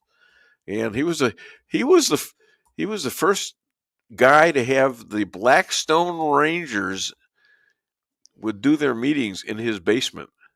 How's that? Blackstone Rangers, remember that? Huh? This is amazing. I can't believe it. I find a guy who knows all about Skokie and he knows all about Chicago on the show.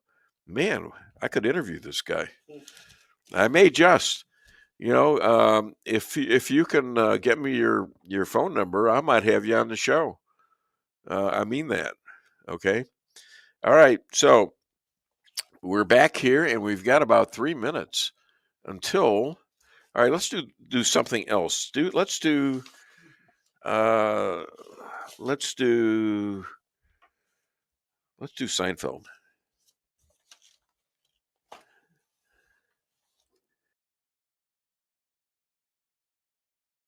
Tell me your sins, my son.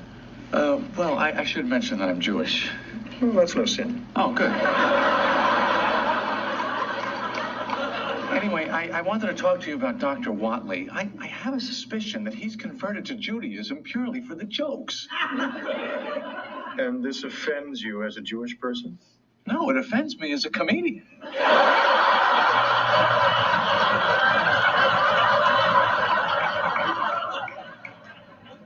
And it'll interest you to know that he's also telling Catholic jokes. Well... And they're all jokes. I mean, the Pope and Raquel Welch in a lifeboat. I haven't heard that one. Oh.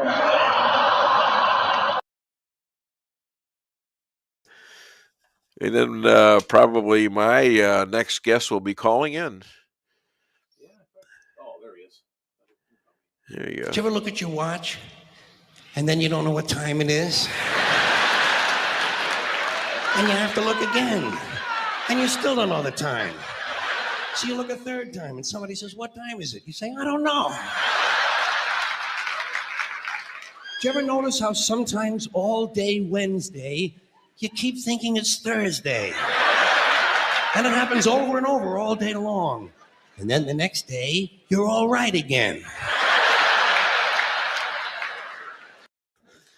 All right. Nobody knows this, but everybody in the world that Hulk is dead. The Hulk is dead at 71. Shocking. Yeah, he seemed like he was pretty healthy, and I think he had just re-anointed himself. Had himself baptized. Baptized, about yeah. a year and a half ago. Yep. By the way, did you know that was a Jewish practice adopted by the Christians? Look it up. No, that probably makes sense. Yeah. Yeah. Look it up. I looked at the baths with you. Okay, well, With the bats? Yeah, with the bats. Yeah. We're not talking about baseball either. We used to have bats in our house. And this man has no bat in his house. American heroes. These are American heroes. They defended their home, being illegally invaded by Antifa and Black Lives Matter with a rifle and a pistol. Please welcome. Well, I don't see Pat there, but I see Mark. Mark McCloskey. Well, they're happy to see you, but probably a little pissed that Pat isn't there.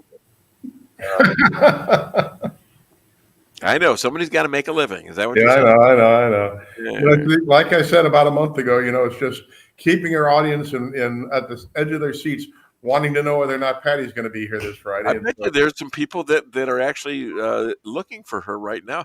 Hell, I had the rabbi on. He's driving a car in New Jersey or someplace, or up in Maine, and he's got his whole family in the car, and except for one that's fighting the war in Israel, and his wife is suddenly talking to me.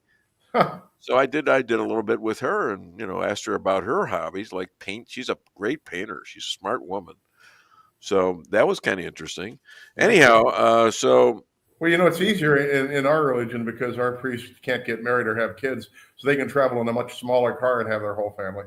Yeah, yeah. Wasn't that a great choice somehow that a priest shouldn't have a wife or kids? And I was reading yesterday in the Old Testament about Solomon. How many wives did Solomon have, and how many concubines? It was hundreds. Right? Yeah, it wasn't true. I didn't know that, but yeah, check it out. That's the way it was. Yeah. So where was the being a king in those days, huh? When Catholicism was discovered, why did they do that?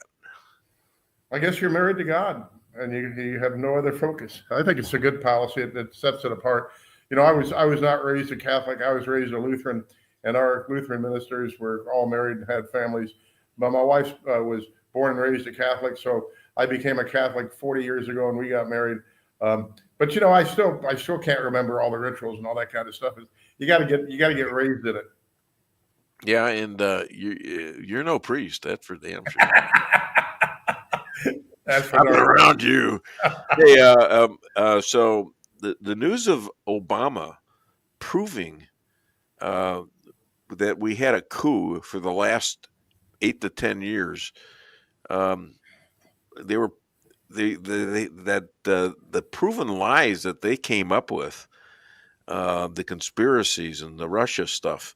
How did you react to Tulsi Gabbard when she released that? Well, the tough thing for me was I learned it the Wednesday before when we were up there talking to DOJ, and yet sworn on an oath of silence. And I think I even maybe premeditated. Okay, so that brings me to my next question: who's going to be the special counsel? I don't know. I hope like heck it's Ed Martin, but who knows? We're playing musical chairs up there right now with Alina Habba losing her. Yeah, they're trying to get rid of her. Yeah, and then somebody's going to need to replace her unless Trump can come up with a clever way, and I think he is, to have her continue on as acting U.S. attorney. Why are they trying to get rid of her? Well, because she supported Donald Trump. That's all you need.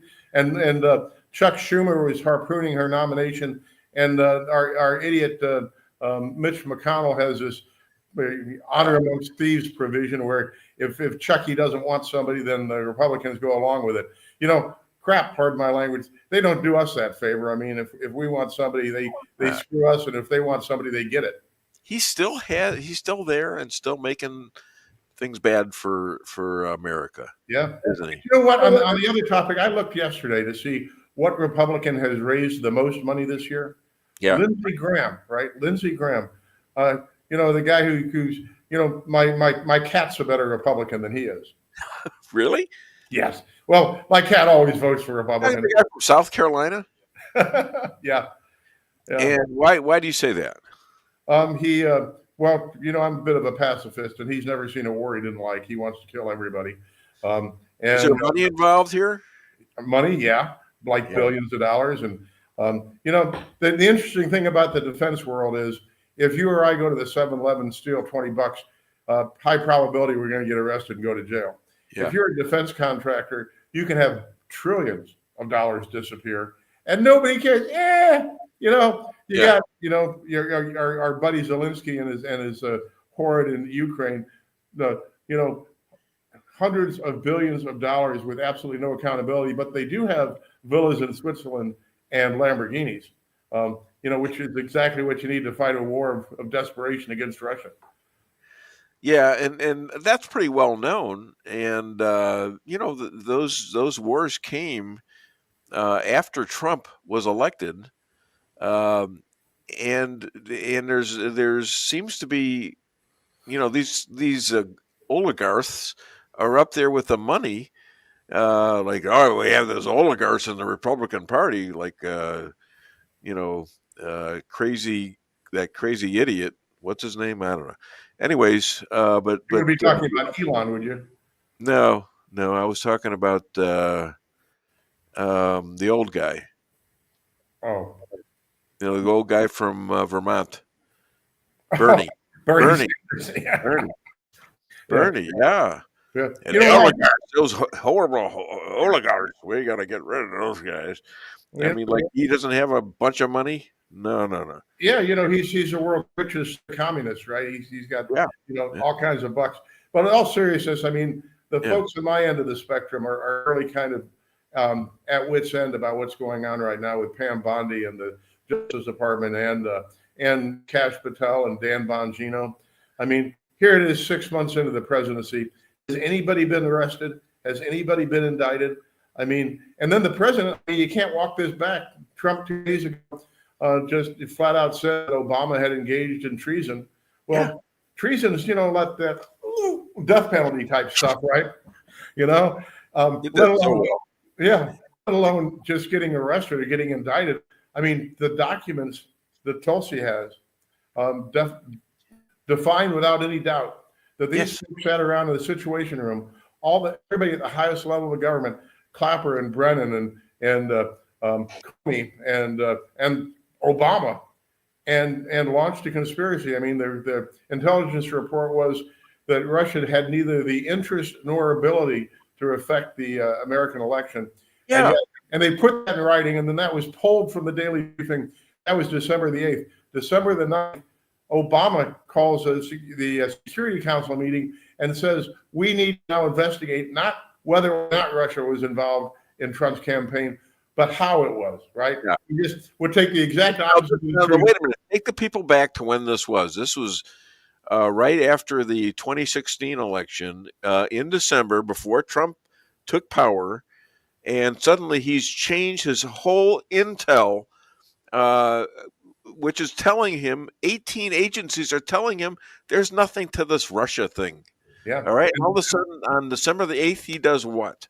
December the 9th, he calls a Security Council meeting, which is something that the president only calls under situations of international crisis.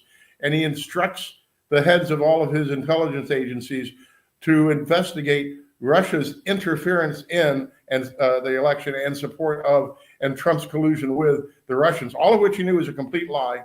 All of which all those guys in the room knew was a complete lie.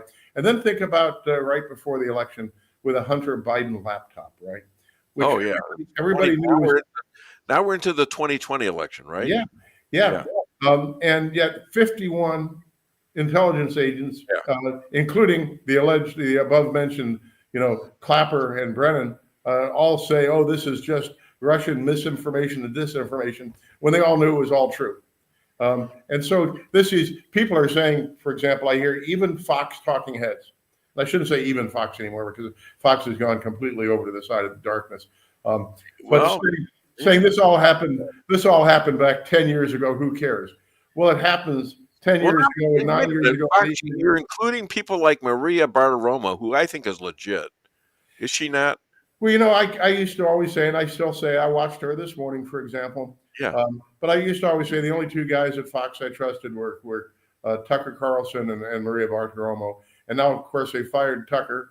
I still like Maria. I think she's honest. I don't think she's bought off. But you got to imagine, You know, and I probably told this on your program before, but I used to have this cartoon on the wall of my office where a guy's talking to his school-age daughter and says, "Who does a congressman work for?" And she says, "The people." And he says, "Well, let me rephrase the question. Let's assume you're running for a job that pays $174,000 a year for 2 years, but it costs $30 million to get that job. Now, who does a congressman work for?" And she says, "The highest bidder," right? Yeah, that's a good way of putting stuff. I'll tell you what, you're good at this. How does this play in the pardoned and unpardoned 1/6ers that Barack Obama is well, he's going to get a lot of aggravation. I don't know if he's going to go to jail or not. He should probably, but that's pretty tough to get a president because he also has immunity, doesn't he? Yeah, and the Supreme Court ruled in with regard to Trump that the president has absolute immunity for those things he does in his official capacity as president of the United States. You got to ask whether or not treason is within the discretionary tasks of the president of the United States. Okay. You know, and I think not. You know, there is only one thing that's accepted from the government, from the president's power of pardon or commutation, and that's treason. The Constitution specifically excludes treason from something which can be pardoned. But I don't believe. Let me do it this way: if you're suing a governmental entity and they've got qualified immunity, the Supreme Court may have said a president has unqualified immunity, but let's assume it's just qualified immunity. They have absolute immunity for any discretionary acts. You can only sue them for not doing something which is a ministerial act, meaning something over which they've got no discretion. I don't think it's within the discretion of the president of the United States to commit treason. I think that would be an intentional wrongful act. I think the president of the United States has a ministerial duty when he raises his hand and swears to defend the Constitution. That's a ministerial duty. He does not have the discretion to say, "Unless I wish to commit treason." So I'm just guessing you're not going to be Barack Obama's defense lawyer. I'm taking that laugh as a no. I wish I could represent him because I would buy him the rope. Yes, we're going to tie things with it, right? Okay, Yeah, now, right. we're not going to go right over that one. How does this play out to the pardoned and unpardoned 1/6ers? As you are, you're representing? Are you both representing the pardoned and the unpardoned ones? Yeah, you know, we represent hundreds of pardoned J6ers, but we also represent some of the Proud Boys and Oath Keepers that only got their sentences commuted. And we're working to try to get the president to give them a full pardon. I mean, some of these guys, like Enrique Tarrio, and I do not represent him. He's got other counsel. But he got, 22 years in prison, and he wasn't even in D.C. that day. And count 6, get this, for you people that don't quite believe yet how corrupt the government is and how wrong all these J6 convictions were. Count 6 of Enrique Tarrio's indictment was that he destroyed government property. Destroyed, not that he conspired to destroy it, not that he asked other people to destroy it. He was convicted of destroying government property, which was one of those bike barricades they used. Problem was he was in Baltimore that day. He wasn't in D.C. He's either got the longest goddamn arms in the world or nobody in D.C. and those juries give a hoot about the facts of the law. They just burn, burn, burn anybody that supports Donald Trump. And the reason was obvious. I mean, the then government, wanted to intimidate the entire United States of America and say that if you stand up for your constitutional rights, if you have the gall to challenge an election result, if you have the gall to protest against everything that the deep state says, we will destroy you. We will arrest you. We're kicking your doors. If you are only accused of trespass, we'll show up on your front lawn with 25 FBI and federal marshals dressed for war, have tanks in your front yard, helicopters circling the top of your house, machine guns pointed at your minor children for trespass, and then haul you into jail, ruin your life, ruin your business, ruin your public reputation, have your family members hate you, all for, and I can't tell you how many people have told me this exact story. All they did was walk through open doors held open for them by Capitol Police, fist bump the cops, sing the national anthem, chant USA, USA, go and use the restroom where there weren't enough porta potties there, so people would go up to the Capitol and ask the guards who were holding the doors open for them, where can I go to the bathroom? And they said, go up here, take a right, then take another left, being directed that, and then leave without taking anything, breaking anything, or getting any altercation. Just come in through open doors, welcomed in by the cops, spend a few minutes there, and then leave. And those people have had their total lives destroyed. I spoke with one this morning who was a IT guy. He lost 40 companies that he was managing the public impression for. One which is hundreds of millions of dollars in annual revenue, and his life is destroyed. I've got a guy who is making $250,000 a year as an actor before January 6th. He's living in his van now. I mean, people just have to appreciate what this corrupt government did to destroy so many hundreds and thousands of people's lives. Now, talk a little bit about Millie and General Millie and Pelosi. Yeah, my favorite story. I mean, I talked about this every day when I was running for. Because I want people to understand what they did was as bad as what Obama's doing or did now and is accused of. Yeah. Well, so it's January the 5th, 2016. Have we got the right election cycle here? I think it's 20. Wait a minute, 2021. I think it's 2021. So am I. Yeah, yeah, and after the 2020 election, it's now January the 5th, the day before the election is going to be certified. Nancy Pelosi has a phone call with Mark Milley, and Pelosi says, "Well, you know he's crazy, don't you?" Meaning Trump. Milley says, "Yes, I understand that," and he says, "If Trump is going to launch an invasion of China, I will call the Chinese up and give them a heads up on it." Well, that's treason, okay? Sure. And then to make matters worse, Milley goes back to the Pentagon, calls up all his chiefs, has them all in the room at one time, makes them vow that they will only take orders from him directly and will not take any action unless he authorizes it, has them all swear an oath to him personally. That is a coup, okay? That is a military coup in the United States. And so then, why are people at my end of the spectrum a little upset? Because we now have Pete Hegseth as Secretary of Defense. And what's he going to do to Mark Milley, who committed this treason and staged a coup against the president? He says, oh, maybe we'll take one of his stars away, which will reduce his pension. Has this? Oh, no. Don't tell me you got another Joanna call. No, not today. That was so funny. She called me later and said, "Oh, I'm so sorry." I says, "You crazy? That was a highlight of my show." Not that you weren't the highlight. Oh, yeah, I was going to say, I'm getting excited. Oh, yeah, of course not. So in your cases, and you got cases now coming down on, apparently they want to rehear the committee from the 1-6 department. Yeah. I think it's somebody's up there in Congress, and Loudermilk.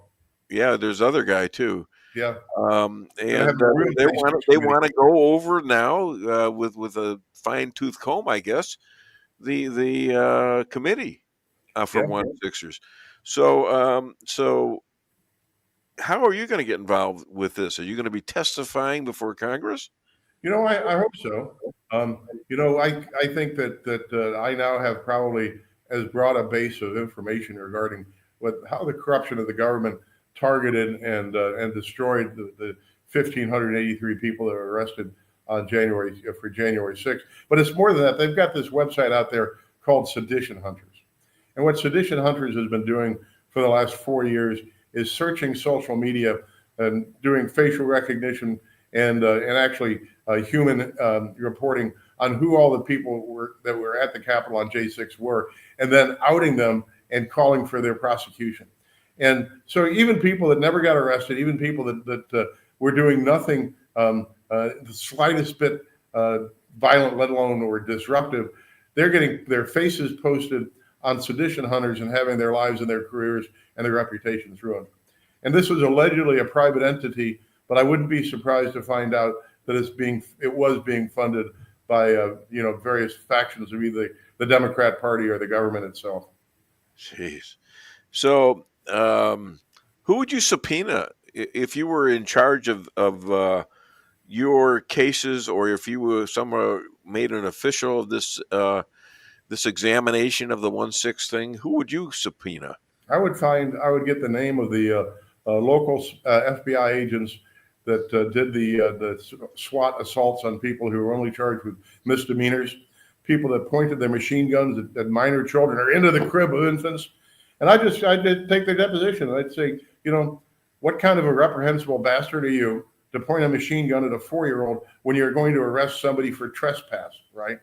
And he's going to say, it wasn't me. I was ordered to do it by my area director. And you take that guy's deposition.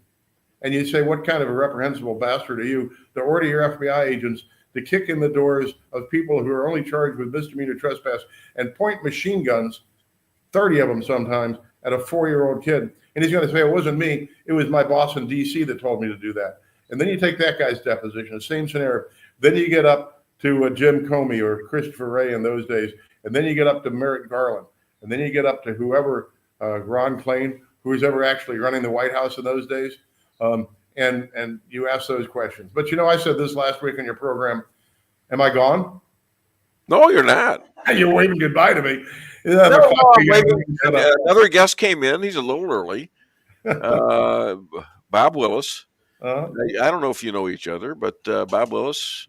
This is Mark McCloskey, who somehow lost his wife today. I don't know what the hell happened with that. But this guy knows everything about 1/6 and all about what's going on with Obama these days. In fact, he might be testifying in Congress pretty soon. And what I've been advocating for a long time is we ought to treat the Democrats the way they treated us, and that is arrest them, put them in jail, and let them try to fight their way out. Because we had people that, other than January 6th, no one goes to federal prison for misdemeanor trespass charges, except for January 6th. No one has 25 FBI agents in full riot gear kick in their front doors for misdemeanor trespass. I mean, it's just. And then I represent people who spent 4 years in prison. People spent 900 days in solitary. I mean, this is ridiculous. Yeah. And for doing essentially nothing, right? There are some people that did bad stuff. I mean, there are some people that I think did things that should have landed them in jail. I mean, there are possibly some people that assaulted cops. When a cop is assaulting you, it doesn't give you a right to assault him back, I don't think. But I'm not the judge and jury on that. But the overwhelming majority of the people that were persecuted for January 6th were just guys like you and me. A lot of them early middle age like us, with their wives. And my wife been talking to you.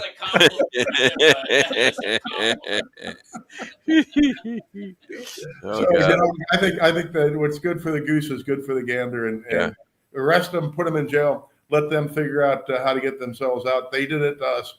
The problem with the Republicans is that we always want to meet in the middle. Well, what meeting in the middle means is crossing over halfway into the devil's lair. And the devil every time the devil moves a goalpost, so that every time you want to meet him in the middle, it's further to the left. Well, here's the point. They had nothing. They had no case. You're saying there were a few that got out of line. All right, fine. Get him and do the right thing. But, we know it's not life in prison. All right. And so what I'm getting at is if we let them get away with this, if we let it's and we have the right charges against them, and we take it to the law and it gets adjudicated in such a way that they are punished, that's going to be very important. But that's not doing the same thing as they did to us. That's true, because they actually have violated the law. They That's actually right. have conspired to interfere with people's constitutional rights. And from the very top, I mean, the stuff that Tulsi Gabbard made public last Saturday, from the President of the United States and the Director of the FBI and the Director of National Intelligence, all the way down the chain, these folks were all actively conspiring to affect the election, actively conspiring to undermine Donald Trump's campaign, spying on a presidential election committee, spying on a elected United States president. You think back to Watergate, and you think back to what caused Richard Nixon to have to resign. It's G. Gordon Liddy and a half a dozen idiots in there trying to bug Watergate unsuccessfully. And here you have the conspiracy of the highest level of governments actively spying on the major presidential candidate and then using knowingly false information generated by Hillary Clinton and her campaign, the Russia hoax, to get FISA warrants to spy on Donald Trump. And then, of course, when Donald Trump revealed that they were spying on him, 100% of the media says, oh, that's just proof that Trump's insane, right? Yeah, except it's all true. Absolutely. Yeah. And you can go back to those clips. They're still out there. You know, Yeah. I mean, it's incredible what they did. So what's going to happen here is I see a very positive outlook if we go that route, is that we have to carry this and get the laws obeyed this way, because it may just in the future stop this kind of behavior. But in terms of the Democrats, how are they going to make out after this? Isn't this going to kind of wreck them for the next 10 years? Well, I would hope so. And you have to, and what we all have to remember is that Donald Trump is an anomaly. There's no one else that's got his force of will and strength of character to stand up to all this crap. But he's got 3.5 more years. Yeah. And then, so what we have to do during this next 3.5 years is make the world understand that what they did to us, what the Democrats did, this conspiracy against Trump, this conspiracy against the American people, that there has to be real consequences. People have to get arrested. People have to get prosecuted. People have to, if the facts prove that they did what we think they did and what I know they did, then they actually need to go to jail or worse. And only if that happens will we have some chance of being protected against this in the future. But if this goes away, of all other major political scandals where Congress holds hearings and issues strongly worded letters and nobody goes to jail, the American people will lose absolute faith, not just in the Democrat Party, but in our party as well. So what do you think the Democrats are thinking right now? Your buddy Liz Cheney and Kissinger and Nancy Pelosi, Schiff. What do you think they're thinking about right now? Moving to Venezuela, where we don't have extradition. I think we give them a free ride for that. I would. I'd buy the ticket myself. I'll hire that plane. Okay. Let me ask you this. Now, I go on AI a lot because I like it. It helps me with interviews and things like that. But then I ask these questions about 1/6ers, and they treat you like you're dirt, and they still do. Yeah. And I fight him back, and I says, "Look, I know this guy, And then they answer back and start saying better things about you. And then I say, no, you still got it wrong. And I keep going back and forth. And finally, they send me something that says, well, you know what? We don't agree with you, but we can see what you're thinking. I says, you don't know anything. I said, go back to Mars and quit this ridiculous accusation of these people that you don't do, and it's AI, for God's sakes. We're going to have this all over the place. Well, here's the thing, and I was watching Fox this morning of the dismal, like 26% of 4th and 5th graders can read, write, and do math at grade level. And of course, that grade level keeps getting degraded because that just means what the average kid can do, and the average kid is getting dumber and dumber all the time. But here's the thing, and this is really, really frightening. Again, Elon Musk said a year and a half ago that AI was going to be the end of the human race as we know it. And I've been worried about this for quite some time. But think about this. Kids are no longer inspired to read, and they're not taught history. And people don't have, when we were kids, Dave, we had ranks of encyclopedias, right? Where if you wanted to know something, you'd go look it up in the encyclopedia.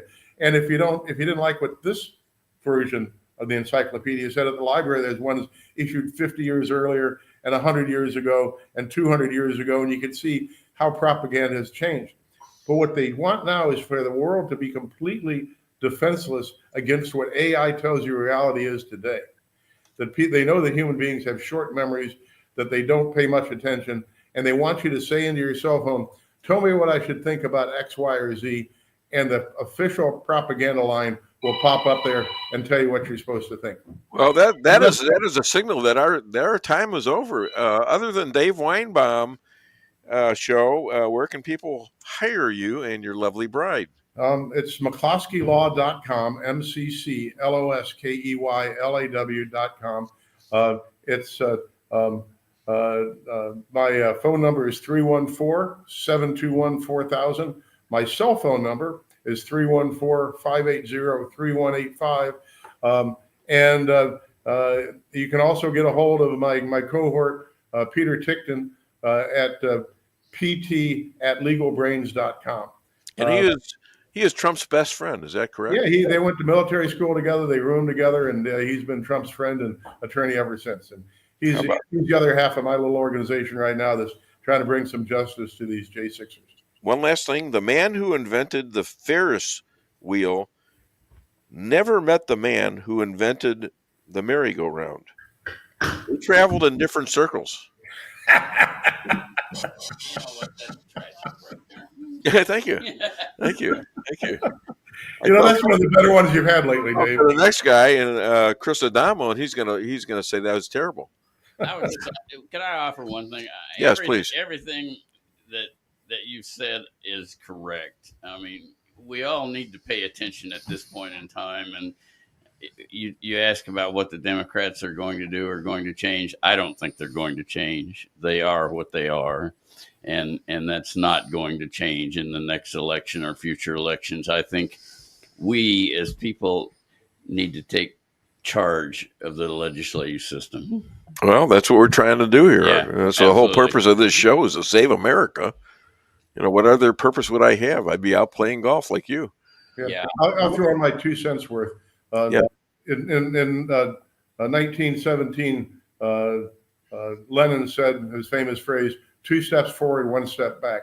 The left will never change and will never give up. They can suffer through 4 more years of Donald Trump because they know that that's an anomaly, and they will always dominate the media. They will always dominate education. They will always dominate entertainment, and they have for 100 years, and they're not going to give it up, and they will wait out. And as your guest says, they will not change. They will just wait us out. Ho Chi Minh said during the Vietnam War, the Americans can never win in Vietnam because they think in terms of today and tomorrow, and we think in terms of forever. And that's our biggest problem. Agree. Okay. Well, thank you so much. Always a pleasure. Thanks, Dave. And, once again, hi to your lovely bride. And is she working? Yes, she is. She's keeping my rear end out of trouble. Do you know my lawyer at the time? In fact, he was on the show several times. Chuck, he was the lawyer for his dad's divorce. Right? Small world. Actually, he represented my dad's second wife in their divorce. Oh, okay. How about that? And he did that for me too. You know. Anyways, thank you so much. Always great talking to you, and we'll do this again sometime. All right. Absolutely. Thanks a lot, Dave. Take care. Bye. Okay, ladies and gentlemen. Wow, that was Mark McCloskey, and we should get some applause for him, I think. Yay! It's a little. And now we have, without letting up any steam at all, we have an Army veteran, a federal forestry manager, an engineer, Kansas born and raised, and a prolific author, writer. Please welcome, all the way from, Rolla, Missouri, Bob Bullock-Willis. It was an incredibly long journey today, but I want to start by saying one thing that Mark said that is so true, and that's about our children, in terms of educating our children and making a better life for our children, and one of the things that I think all of us as parents have to do is encourage our children to read. Reading is fundamental, and in public school systems nowadays, the majority of kids don't read very well. Okay. One of the things I've done, and the reason I'm committed to it, is writing children's books. There you go. Okay. Right into it. Right into it. And this is the first one that just got published, The Adventures of Dog. And I'm taking a book tour next week. And think about that. This guy's got a book that kids would love.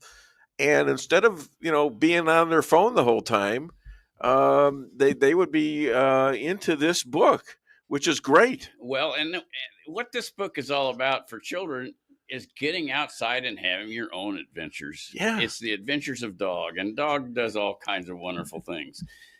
But the children readers are encouraged to go out and have their own adventures outside and do things out in the woods or go catch a frog, Yeah. What did we do as kids? I mean, I know what I did. I was out playing baseball and whatever every day, riding my bike, going to find something to fish, exploring different things on my bike. I did not spend a moment inside as a child. Yeah. I grew up in North Missouri, rural Missouri, and I caught frogs and turtles, and I got bit by snakes, and it was great, Well, too bad one of them wasn't a poisonous snake. It probably was. I've never quite been the same after that. I tell you what, it depends on where he bit you. I would like to say one thing about the book tour next week. Yes, please do. I'm going to Kansas, several communities, and one of the communities I'm going to go beyond the book tour is a 2-hour session in Kerwin, Kansas, to talk about the history of settling the prairie. Okay. What happened in the United States, and The Last Buffalo in Kansas is a historic novel, but it talks about a time when the United States was being settled and what the people had to do to settle the Great Plains and the Western United States. And how to manage it. Well, it comes down to statehood. Kansas became a state in 1861. It comes down, the most important thing that happened in that period of time was the Homestead Act. Homestead Act was passed during the Civil War in 1862. And that act set the stage for settling all of the Western United States. And there was about 1 billion acres of eminent domain, public land, it's called eminent domain, that had to be settled. And that act really set the stage for doing that. And I'll talk about what happened in this area in Kansas with the settlement. The government land office was located in this little town of Kerwin, and that was a very big deal. And I'll talk about that. All right. Well, that's great. So you've got the one book out. Now you've got other books out, right? Well, the Last Buffalo in Kansas, this children's book is the first of a 4-book series. Yeah. The Last Buffalo came out in May. This one just came out about 3 weeks ago. And there'll be another children's book called The Adventures of the Cats R Us Gang out sometime this fall. And then I'll enjoy doing book signings and events about dogs and cats. And I'll do that sometime later. And you're not doing this to be you're a fairly wealthy guy. You're not doing this why are you doing this?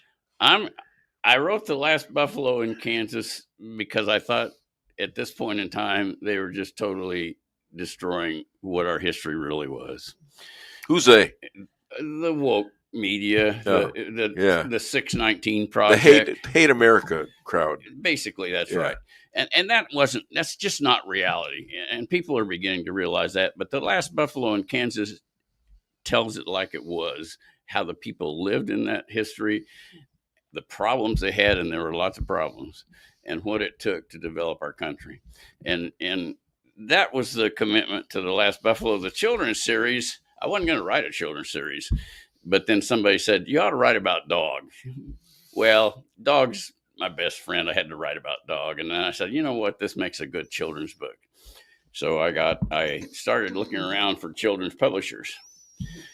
And what did you have to do to write a book about Dog? Did you have to really get into what he was thinking and what he was doing, absolutely. And why was he doing that? I interviewed Dog over and over. Yeah, I mean, did he actually talk to you? To really get her thoughts about it. Did you really understand what she said? Oh, absolutely. Yeah, it took Well, it took about 9 years. She's 9 years old, and I've had her all her life. So, yeah, it took a long time. But the children's books are fun. I mean, and when kids read them, they're encouraged to have fun and look out at nature and get out there and do something. Well, one thing in my author's bio I talk about is that I'm a nature writer. I've written 6 books, 7 shortly, and every book is themed about nature in some way. Yeah, and tell people about it's just not dog. It's just not children's books, but it's going to countries all over the world. Well, yeah, and discovering what's there, and also finding fishing. Trout fishing. Well, the first series I wrote was Trout Adventures. I actually wrote 6 books. I published 4 of those in the Trout Adventure series. And that was about traveling the world. And it's traveling the world with a fly rod, and I'm catching all the different kinds of trout, but it's more of a travel series. And there's some beautiful photographs in all those books. Because you're in the terrain. Yeah. You're in with the people that live there and have for centuries lived there. In these specific areas, and you're getting to know what they think. You're getting to know how they live, how they warm themselves, what kind of, if they have electricity or whatever it is that they're doing. You get to know. Well, and one example, and I always travel alone, and I travel alone because if you travel with other groups of Americans, you tend to stay with the Americans and not meet the people. So I travel alone, and during one of the trips to Mongolia, during that trip, I had a driver and an interpreter, and the interpreter says, "We need to stop and talk to the reindeer people," and I said, "Okay. Let's go talk to the reindeer people." Mm-hmm. Well, so she takes me to this tent encampment, and they're teepees. They're not the regular round gers or yurts as they call them. They're teepees. The reindeer people live in the mountains, and they live in teepees. And so we go into this one teepee, and the guy gives us a piece of meat to share, and these people have absolutely nothing. This is all they have. They live on subsistence on reindeer. And here they are with nothing, sharing their food with us. And that's what the rest of the world does. And we just don't know or appreciate that sometimes in terms of what humanity is like in other places. And that's what I wrote about. Okay. Well, we've talked about books. You want to talk about current events? Yeah. Well, your thoughts on Trump's tariffs? Well, I'll tell you what. People don't realize how important tariffs are to the United States. We currently, in the last reading, we ran a deficit in trade of $1.7 trillion. Right. Okay. This is pre Trump now. Correct. I mean, when he first started, that's what happened. To understand that impact on us and the world, you have to understand a little bit about the world economy. The United States is by far the leader in terms of gross domestic product, GDP, $31 trillion a year. Nobody is even close. China, $19 trillion. The next country, $4 trillion. Okay. Which is what? Well, Germany, there's Japan and Germany. It's Japan and then Germany, but they're $4 trillion. How about India? India is not in terms of a large impact. It's in the $3 to $4 trillion range. Mexico and Canada, $2 trillion in GDP. But the important thing you need to know about world economy is trade. Mm. Most countries, 60% of their GDP is based on trade. 60%. United States, 20%. Yeah. Okay. That's a huge deficit for us. Yes. So when we talk about trade impacts on other countries, it impacts them a whole lot more than it does us. And when you talk about our economic ability in any type of a situation associated with tariffs, nobody is on the same level as we are. So what are we doing to balance our trade, and what does it mean to us?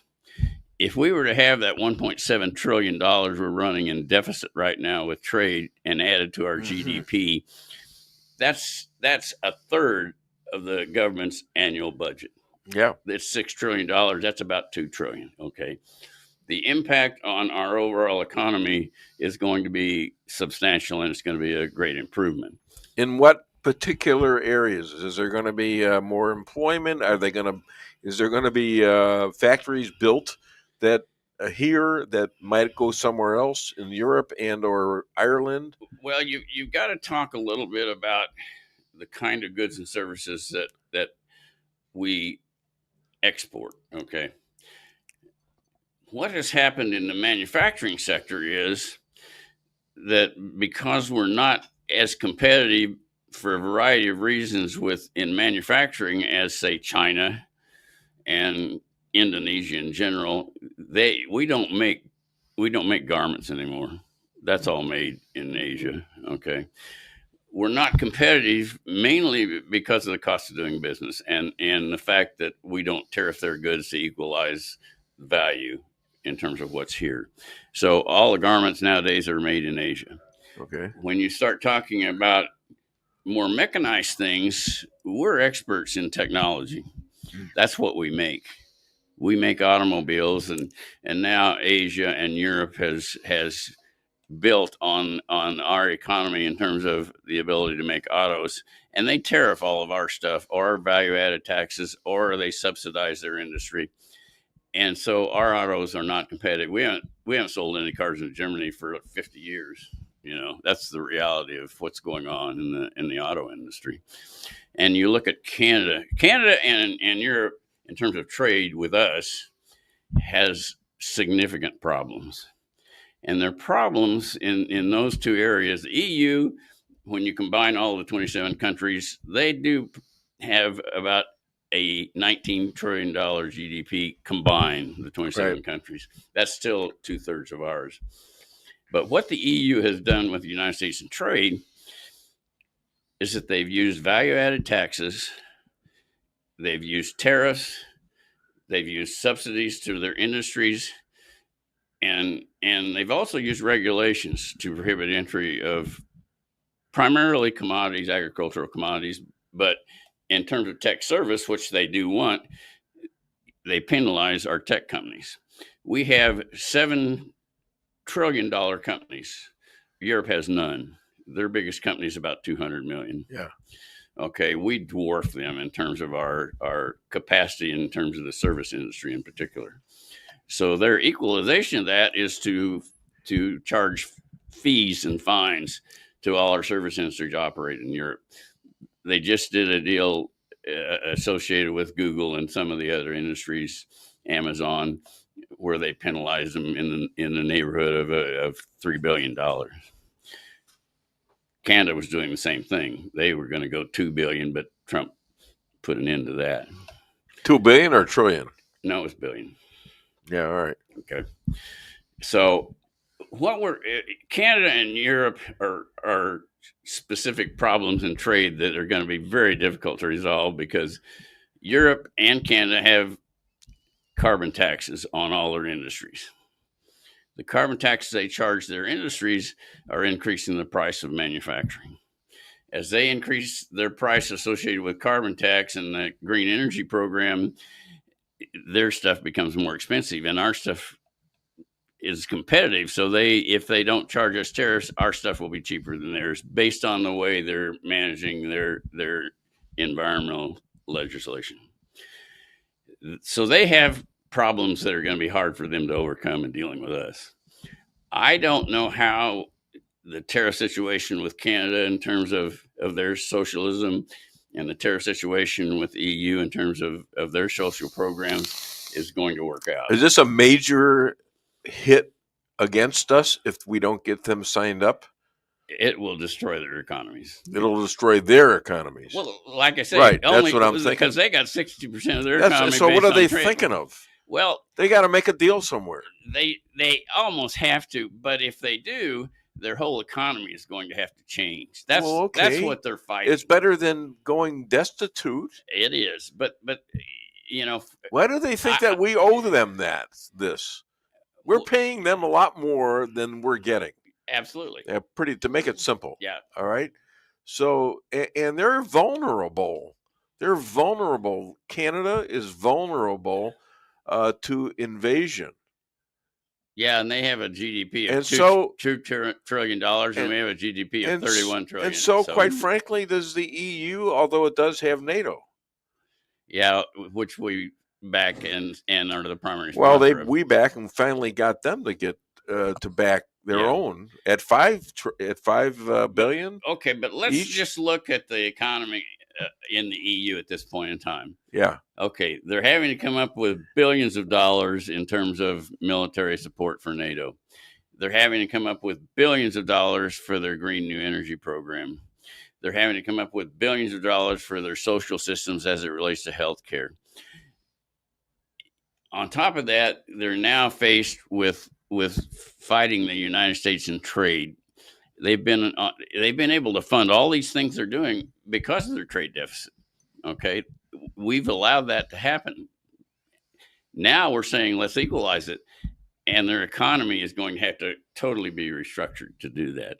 Kansas, same way. And that's why it's taking so long to reach an agreement with those countries. I noticed you didn't mention oil or gas. No. Why? Well, oil or gas. And by the way, what's with this? Do you combed your hair today? Yeah, I don't want to mess up my hair. I didn't know he had hair. I didn't know this guy had hair. He's always got his hat on. We're playing golf together. Yeah, you made me play golf at 96 degrees less this I earlier. made you, but I had a little cooler Yeah, device. you did. And I made a shot. Tell him about the shot. You did. Tom Watson shot. Hold it out. Great shot. Tom, Make birdie. hold it out. A uphill, severe, steep area.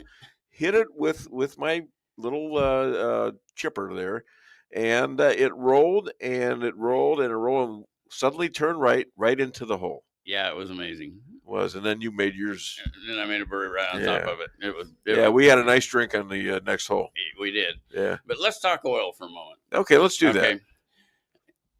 Europe has no oil. China has no oil. India has no oil. Okay. We have oil. Yeah. Middle East has oil. Russia has oil. Okay. There is also some oil in South America. Not a great deal, but enough to be somewhat significant. Venezuela. Yeah. We produce over 20 billion barrels a day. We are the largest oil and gas producer in the world. Okay.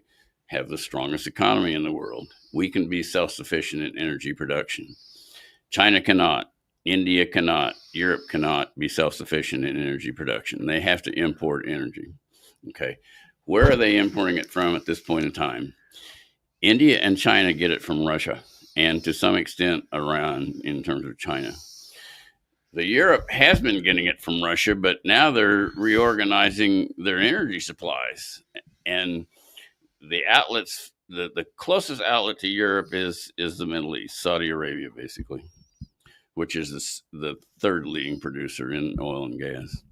And that's where Europe is probably going to get the majority of their energy in the future.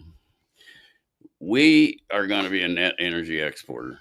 Yeah. We have all the natural gas, we have most of the oil, and we have coal deposits that'll last almost 400 years if we choose to produce coal. And we finally have somebody drilling instead of this the fake woke situation that these other states have with the EVs only. Yeah. And ruling out gas cars. Yeah. California says that they won't sell gas cars after 2030. Well, that's just not realistic. They don't have the facilities. I mean, they've got maybe 300 of these stations, or maybe 3,000, and it's not enough. It's nowhere near enough. The federal government has made 400 charging stations. 400 charging stations. stations. Okay, this is the whole United States of How America. is that going to work? Yeah. Yeah. Now, what's going to happen is the EV suppliers are going to end up making charging stations out there for their own cars because it's not happening any other way. Well, what about the windmills? We got those, don't we? Well, Let's talk a little bit about solar. They're all over solar Kansas and stuff. I know that. It's not all over Kansas. It's where I saw windmill. Actually, North Missouri has North a lot Missouri, of windmills. Kansas too. Not so much. Didn't we go to a wedding in Kansas? Yeah, my brother's. And there was wedding. There was oil wells. The problem. I mean, there was windmills on the way there. The problem with windmills in Kansas is the winds are cyclic in Kansas. They only blow in the spring. Okay. Yeah. And in those situations, wind power doesn't work too well year round. What was that word? Cyclic? Cyclic, yeah. Okay. It cycles. Cycles? Okay. It cycles, yeah. Cyclic. Thank you. It's not a. I'm always learning from this guy. Not a disease. It's just a word. Oh God! Oh God! Can I turn these off? I don't want to hear this crap anymore. For God's sakes. Anyway, okay, but go ahead. For oil and gas, it seems to me the reasonable solution is to use fossil fuels over the next 200 years while we perfect nuclear energy and fusion energy. Fusion energy is the future energy source of the world. It can be produced without nuclear byproducts. What about batteries? What about them? Elon Musk thinks that this is actually the way to go. Batteries have a shelf life. Yeah. Batteries over a period of time lose their power. You know that because your golf cart doesn't run. But it's cheap. Yes, thank you for that comment about my golf cart. Yeah. I take full responsibility for that. It's 2005. It's 20 years old. And the batteries don't work 21 anymore. years old. Dead. Get it out. I know it's dead. Okay, fine. And that's what happens to batteries. If you have an EV and your battery system goes bad, you're going to pay anywhere from $2,000 to $10,000 to replace it. What happens? Well, which is less expensive, electricity or batteries? Well, let's just talk about how you recharge your batteries. You do it with electricity. Yeah. How is most electricity generated in the United States at this point in time? The majority of it is generated by coal-fired generators that produce electricity. Coal-fired. Coal, all right. yeah, coal-fired generators. Now, there's also natural gas generators. EV, when you talk about solar panels and windmills, it's way less than 10% of our national supply. And it's very difficult to store that kind of energy for use later. You have to have massive battery systems to store it for use at night if you're a solar panel. Okay. Or when the wind doesn't blow if you got a wind. So the batteries that Elon was talking about. Well, they're going to be the best batteries ever built, but they're still batteries. They still will eventually lose their energy. But he's saying you can save so much on electricity, you're not even gonna notice the fact that you got everything on battery and it's cheap. I don't see how it's possible to make that kind of battery cheaply. Well, you're not going to Mars. No. Well, maybe you are. I don't know. Elon must know something I don't. Is all I'm saying. All right. Elon, call me if you're listening. We need to know about this. Come on. It's a dramatic thing. Because I want to know, should I invest in a company that makes batteries or electricity or gas? I need to know. Come on. I think you need to buy land. It's always going to be there. Buy land? Yeah, buy land. Buy land. It's always going to be there. And in fact, China's going to be selling a lot of our land soon. So well, I hope so. I think that would be. Are you going to go and buy some? Oh, absolutely. I'll buy all the land around Fort Wood because China probably owns that now. Well, yeah, it's probably true. It's probably true. Okay, Mr. Willis. Other than Dave Weinbaum Show and Oak Meadow Country Club, where can people find you and buy your books? The best place right now to buy all the books is on Amazon. You can either search for me as an author, Bob Willis, or you can search by title. And that particular book, The Last Buffalo in Kansas, you can search by title, and it pops up everywhere. Yeah. And you're doing very well right now, and you're going to do even better. You're going to knock it out of the park. Well, that's the plan. Yeah, okay. I'm betting on Bob Willis here. I have a question. If there is a heaven, where does God put all the golf courses? I would guess that's probably going to be in the swamp because it's way too easy if he doesn't Oh, come on, man. That just, I don't know. You don't want to play an easy course if you're in heaven. You want to hit it from the swamp and make a hole in one. I don't want to hit anything out of a swamp. We've already got a swamp. We're trying to get rid of the swamp in this country. Let me tell you a quick golf story, okay? You know, this is like we do this on Wednesdays, and I'm half drunk, I have to say, maybe even more. And we're having great conversations like this over a drink. Okay, so I'm playing golf in South Carolina, and it's, there's South Carolina is got some swamps and there's lots of alligators and stuff. But the courses are magnificent. So somebody hits one over towards the swamp, and we walk over there to get the ball. And here is the biggest copperhead you've ever seen curled around the damn ball. And I said, that's a tough lie, but you got to play it. Yeah, you would. All right. I've got my next guest is here. He's on time. In fact, he's a little bit early. You're welcome to stay if you want to. This man is let's hear it for Bob Willis, though. Come on. There you go. He just gave you the finger. Oh, it was a thumb. No, that's a thumbs up. Now, don't. You're not on yet. Wait a minute. Why is he talking? If you're in Kansas next week, look me up. I'll be in Phillipsburg, Kerwin, and Lawrence. Okay, great. Super. Thanks, Bob. You bet. Appreciate it. Ladies and gentlemen, my next guest is here, and he's raring to go. Pizza aficionado, staunch pro-life in Wyoming. Conservationism, whatever that means, has met Liz Cheney. Doesn't talk about it much. No, that's not true. You're not out yet. Golly. Let's welcome all the way from somewhere in Missouri, Chris Adamo. And we are showing your book, but I don't see it anywhere. Oh, there it is.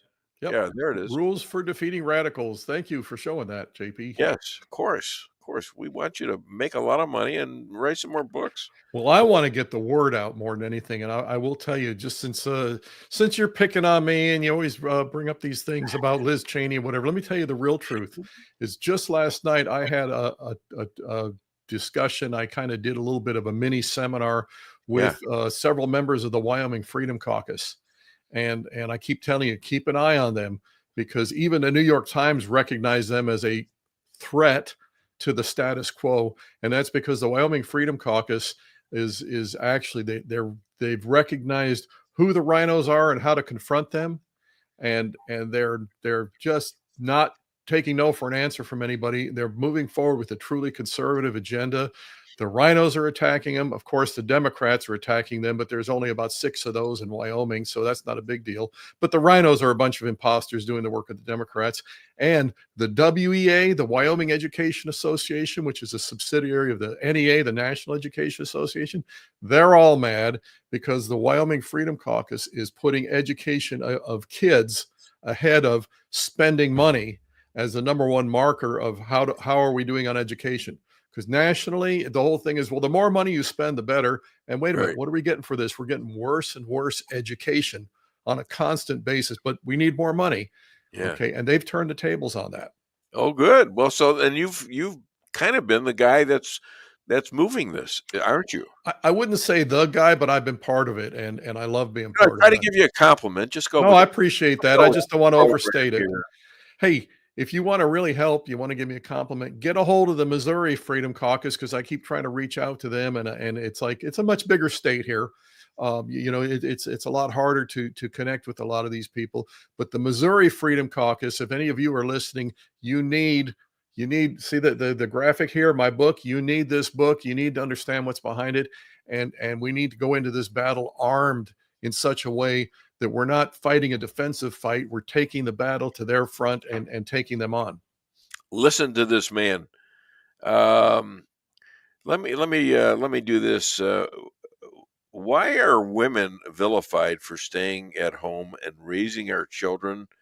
Shouldn't they have a choice? Yeah, exactly. Exactly. What's the real reason for that? Let me tell you something. Yeah. This is going to sound like a rabbit trail, but I'll tie it together for you. Okay.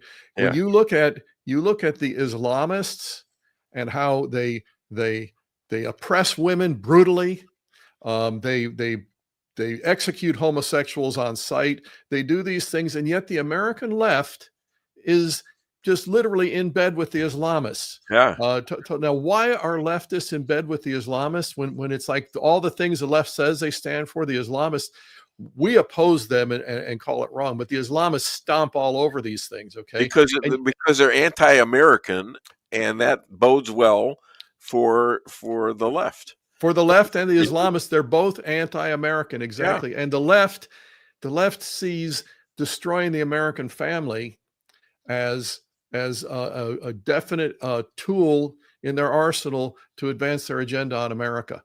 So they'll embrace things that are absolutely fundamentally contrary to what they say they stand for, because their real goal is not to make America better. Their real goal is to destroy America. How do you destroy America? You start by destroying the traditional nuclear American family. That's how you do it. So yeah, that's the long answer to your question there. So here is one reason to avoid Democrats. As Connecticut Representative Himes said, we cannot let people tell the truth about thems because honest citizens will hate us. And he's a Democrat. That's a rare moment of honesty. Do you remember Rahm Emanuel under Obama, who made the statement? He said, never let a crisis go to waste. Every once in a while, they reveal who they really are.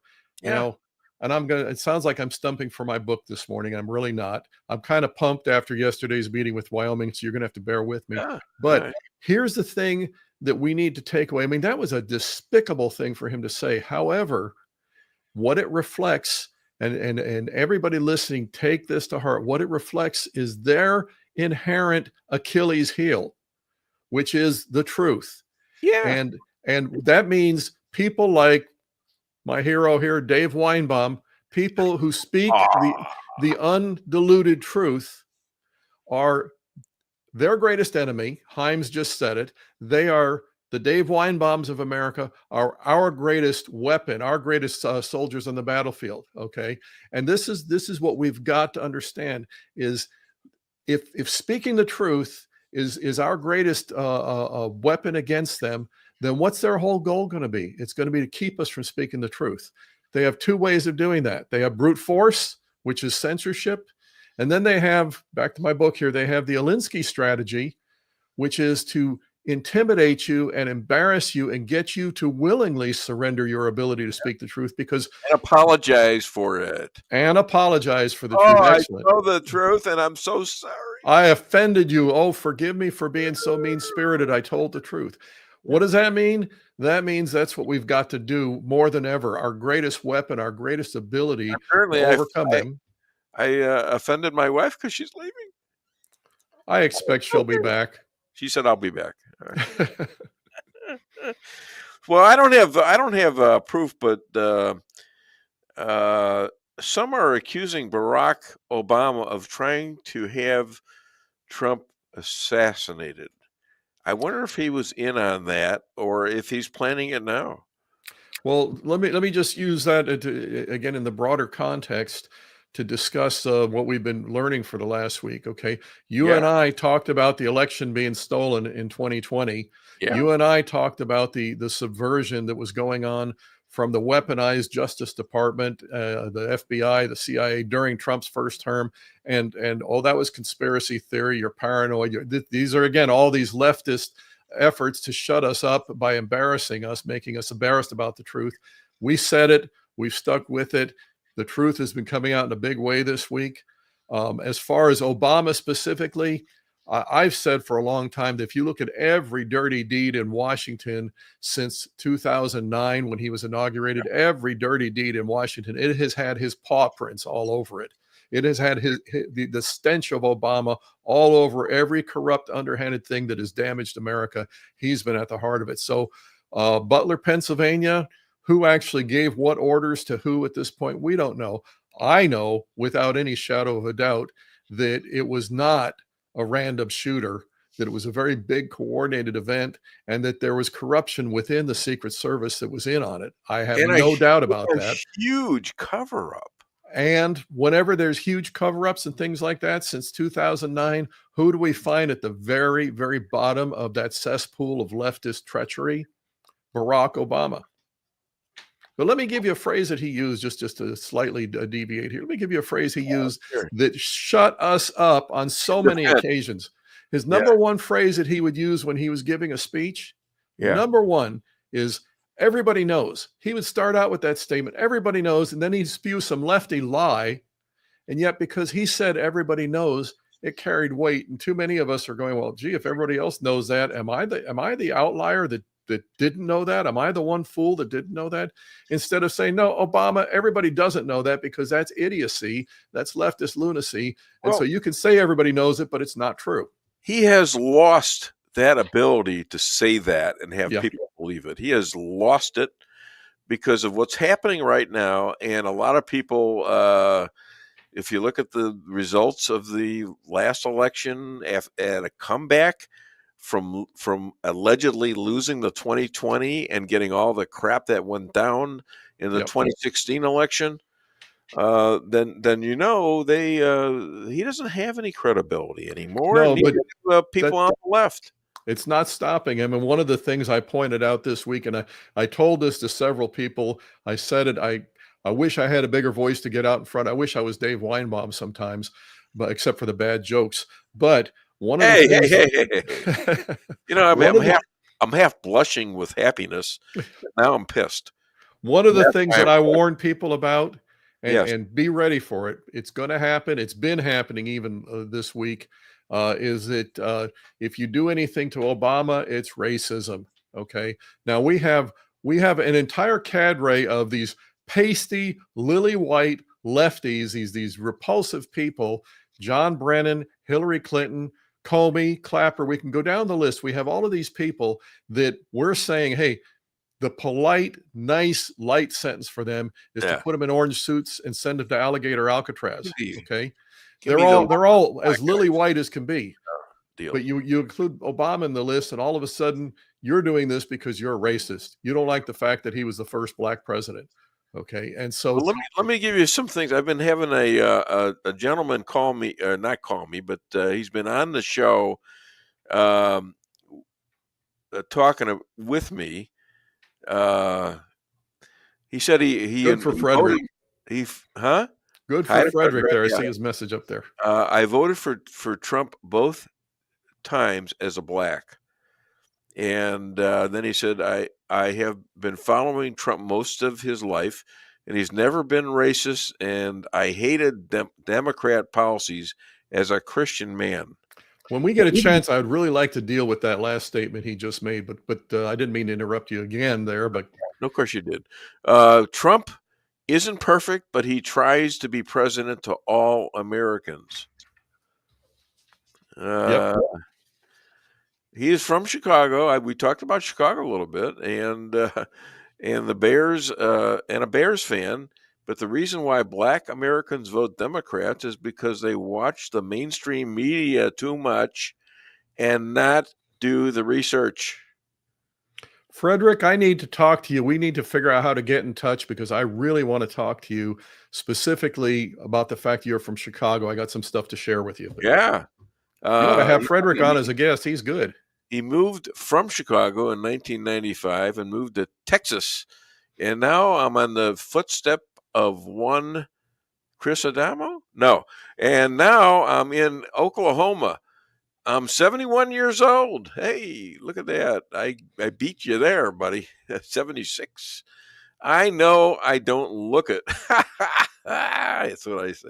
And pay attention to politics. My family has been hard on me, but I love him anyways. In other words, his family apparently doesn't believe the way he believes. And he also said earlier that he was once a Democrat and then came over. So once a Democrat, and then he found himself. I guess I don't know. He found Jesus. I'd like to go back. Wait a minute. No. I don't have to find Jesus in order. That's what he said. He found Jesus. Well, unless you know a shortcut, he found Jesus. You know that I don't want to process this as a political religious war because I'm Jewish and I keep telling you as a man, but I believe in the God. Jewish Messiah. God said do not follow any gods other than I. Yep. I'm a jealous God. Isaiah 9:6 clarifies that, and you're absolutely right. That's Old Testament, by the way. And I'm telling you, I'm all for it. I'm all for what you just said. Absolutely. Let me go back to something that he said here just a little bit earlier, because he mentioned the fact that it was like there was something that brought him out of the Democrat Party. And this goes back to our early conversation about the family. Okay.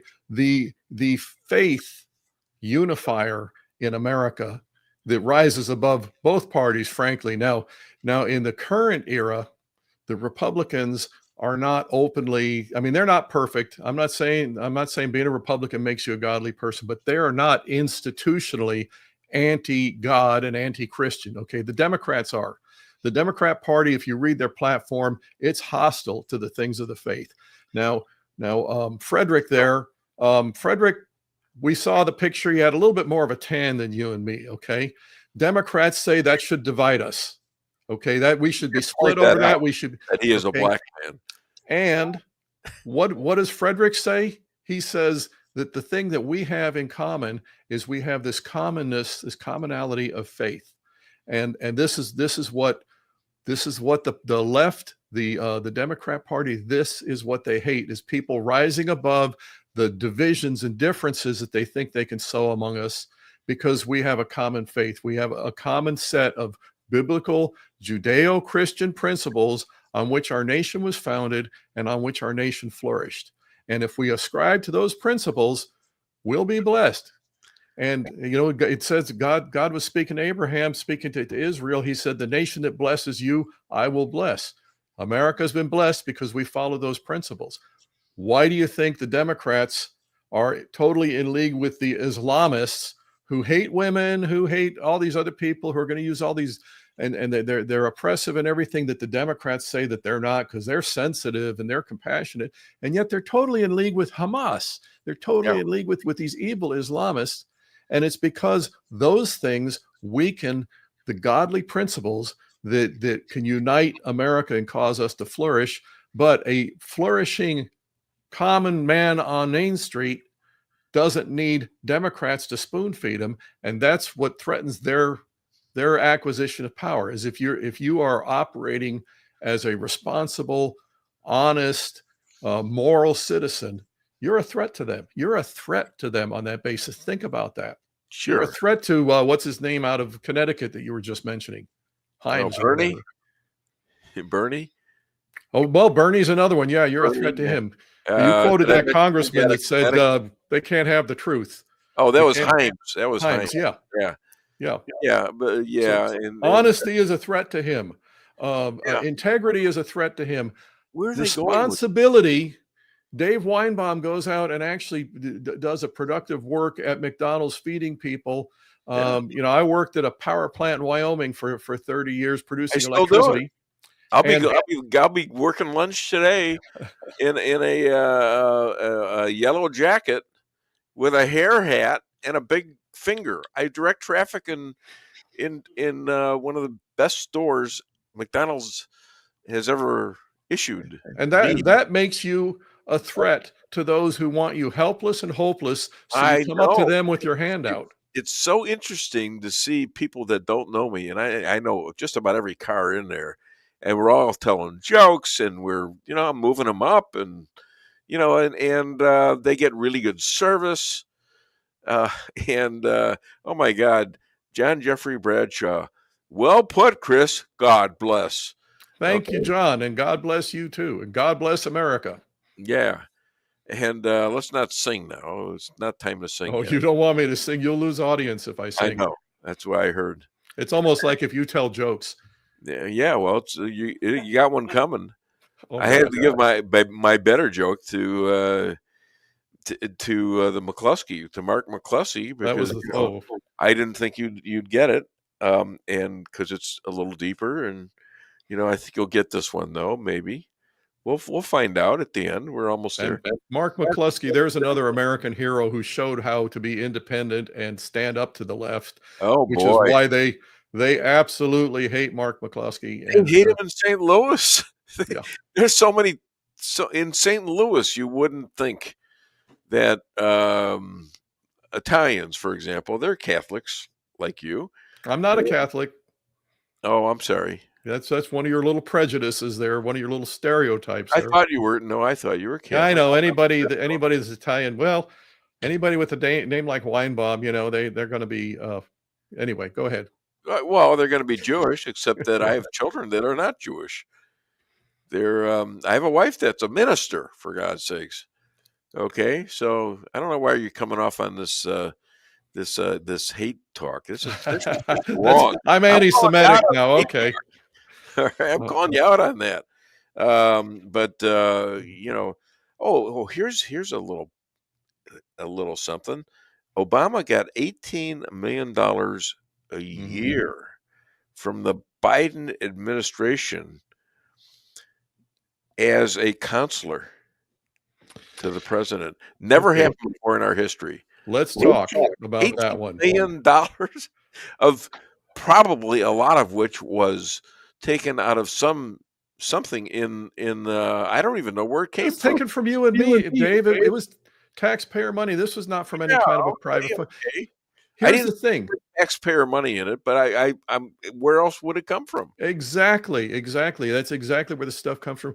We remember what we saw a few months ago, and their left never mentions this, but remember all that USAID stuff. This is more of the same. This is one way or another of channeling, bleeding the federal the federal treasury into Democrat hands. Okay, this is exactly what's going on there. Now let's go back 2020, right in front of our faces. They boarded up the windows and they stole the election.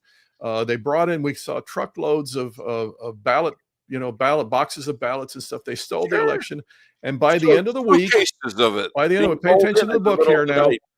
Alinsky, we're going to mock anybody who says what we don't like about the election. All of a sudden, in unison, coast to coast, is the most secure election in American history. What did our side do? We started talking about possible voting irregularities. You always hear me mention that because it was such a disgusting, cowardly, insipid way of trying to say, well, there's a problem, but I don't really have the guts to say so. Okay? Well, yeah, and the real story is, in the middle of the night, they stole the election. They stole the election. Okay, but if they can do that, were involved, and so were the machines. And if they can do that, and they can get the average conservative to say possible voting irregularities, why not turn right around and funnel $18 million a year for 4 years? What does that work out to? $72 million to Obama? Why not? If they can do that, I guarantee you that's still the tip of the iceberg, and the money that they're funneling to everybody and his dog over there on the left. Everybody knows this now. Everybody, even the Dems know that election was stolen, and that the cheating was and is rampant. They're just arrogant and mean. They're arrogant, but we know that it was taken, and maybe they believed it for a while. No, Biden is going to beat Donald Trump from his basement. Nobody believed that, but well, I'll tell you what they did believe. They did believe that the average conservative in America would get really mad but do nothing, and unfortunately, they were right about that one. Well, I don't know what could we have done for starters. Here's where they went. First of all, they didn't expect Donald Trump to run again. Right. So they could say whatever they wanted to about what Russia was doing, and Russia was wanting no Hillary and wanted Trump and all that, which is it's BS. Yeah, but remember who sold Russia the uranium? Huh? You remember who sold Russia the uranium during the Obama years? That was our Secretary of State Hillary Clinton. Oh, I didn't know that. The Russia uranium scandal, right. Yeah. Okay, but anyways, they couldn't figure out the fact that Trump, after he won the 24 election, having been attacked twice to be executed, and maybe other times too, that and anointed by God, as you well know. When you have blood on your right ear, your right thumb, and your right big toe, you're anointed by God what God did with Moses' brother. All right. Yeah, I've heard that explanation of Leviticus. Okay, Mhm. you know that. You're at least a Christian. I don't know. I don't know. I'm afraid to ask you what you are.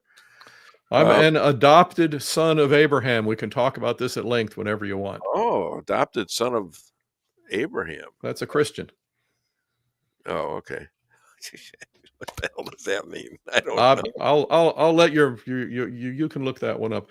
I want to tell you something else though, just on the downside, that we need to be aware of because of the time that we're in. So France just recognized Palestine as a state. Okay. Yeah, great. You know what? No. He said, he said, he recognized it as a state. I says, well, are they gonna evacuate Paris and give it to them? Just about. Hey, take it. Yeah, go ahead.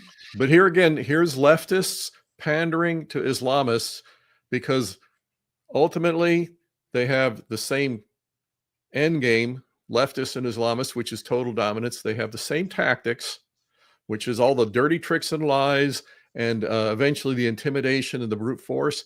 Why do they have those things in common? Because ultimately they serve the same master. Well, they hate each other. They're in the end, they're going to fight each other. However, the Sunnis and the Shiites hate each other. Yep. They're Islamist. Okay, so yeah, they serve the same master. That's where it comes from.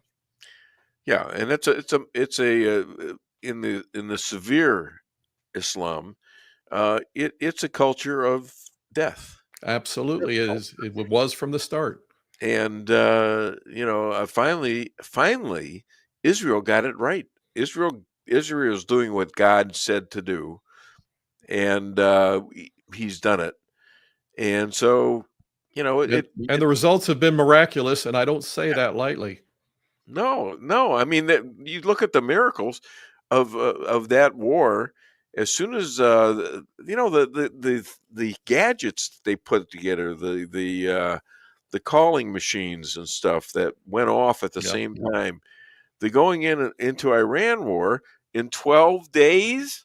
This was there. You could fit 75 Israels into Iran, and the weight in terms of population is stark in the same sense. Yeah, it's like about 110 million versus 10 million. Yeah. Okay, you just can't fathom that. And these guys have had all sorts of years to build this atomic bombs that they said are for Israel, the small one, and the small country, the small devil, and the United States, the big devil. Yep. We're going to have a lot more for them. And so I'm wondering now, and the rabbi pointed this out, I think, and that is we're going to have to continue this war possibly until there's a change in Iran, because they're still saying we're going to attack Israel again. Yeah, well, some of that's like the Democrats, they're going to all leave the country because they're mad at Trump and stuff. Some of it's bluster. We need to separate the bluster from the evil agenda and go after the evil agenda. Let them all throw tantrums if they want, but when you know that they're actually up to something, that needs dealt with, and that's what Netanyahu has done. And he didn't do it alone. He had the United States with him. Well, he had the United States, and he had another being on. Exactly, he had the hand of God on him. Right. So how do you explain it that obviously the Jews in Israel aren't going to be converting to Christianity? The thing is, we don't try to convert people to Judaism, and there's too many people in Christianity that say if you aren't going to be a Christian, you're gonna die. You're gonna die. This may be the last time you have me on here, Dave. I'm telling you, seek the Jewish Messiah. And you know where you can find him? You can find him pointed directly to Isaiah, Old Testament. That's your holy scriptures. Isaiah 9:6. You'll find the Jewish Messiah. Never named him. He never named. I'll name him. He's Jesus, but you don't God want me to didn't name him. either, for goodness sakes. So, all right. Well, Isaiah 9:6. Go check it out. I do want you back in the show because I like beating you up. Anyways. Anyways, other than Dave Weinbaum Show, where can people find you and buy your book? It's at Amazon, and I haven't been on these websites you have down below here. I haven't been on them for a while. I haven't been writing, but my book is at Amazon. Last night, talking to the Wyoming Freedom Caucus people, it's still something that they get great benefit from. It's still something that we need. So go get it and arm yourself against the left. Okay, I drove out to get a. Oh no, here comes Lisa. Are you on? With a flat. Yeah, go ahead and tell me how bad that one was. Well, all right. Thank you, Chris. Bye-bye. Very good. All right, a good weekend. Another edition in 2 weeks. We'll be Sounds back. Good. We'll look forward to talking to you. Vacation time next week. You guys have a great weekend. This is Dave Weinbaum signing off.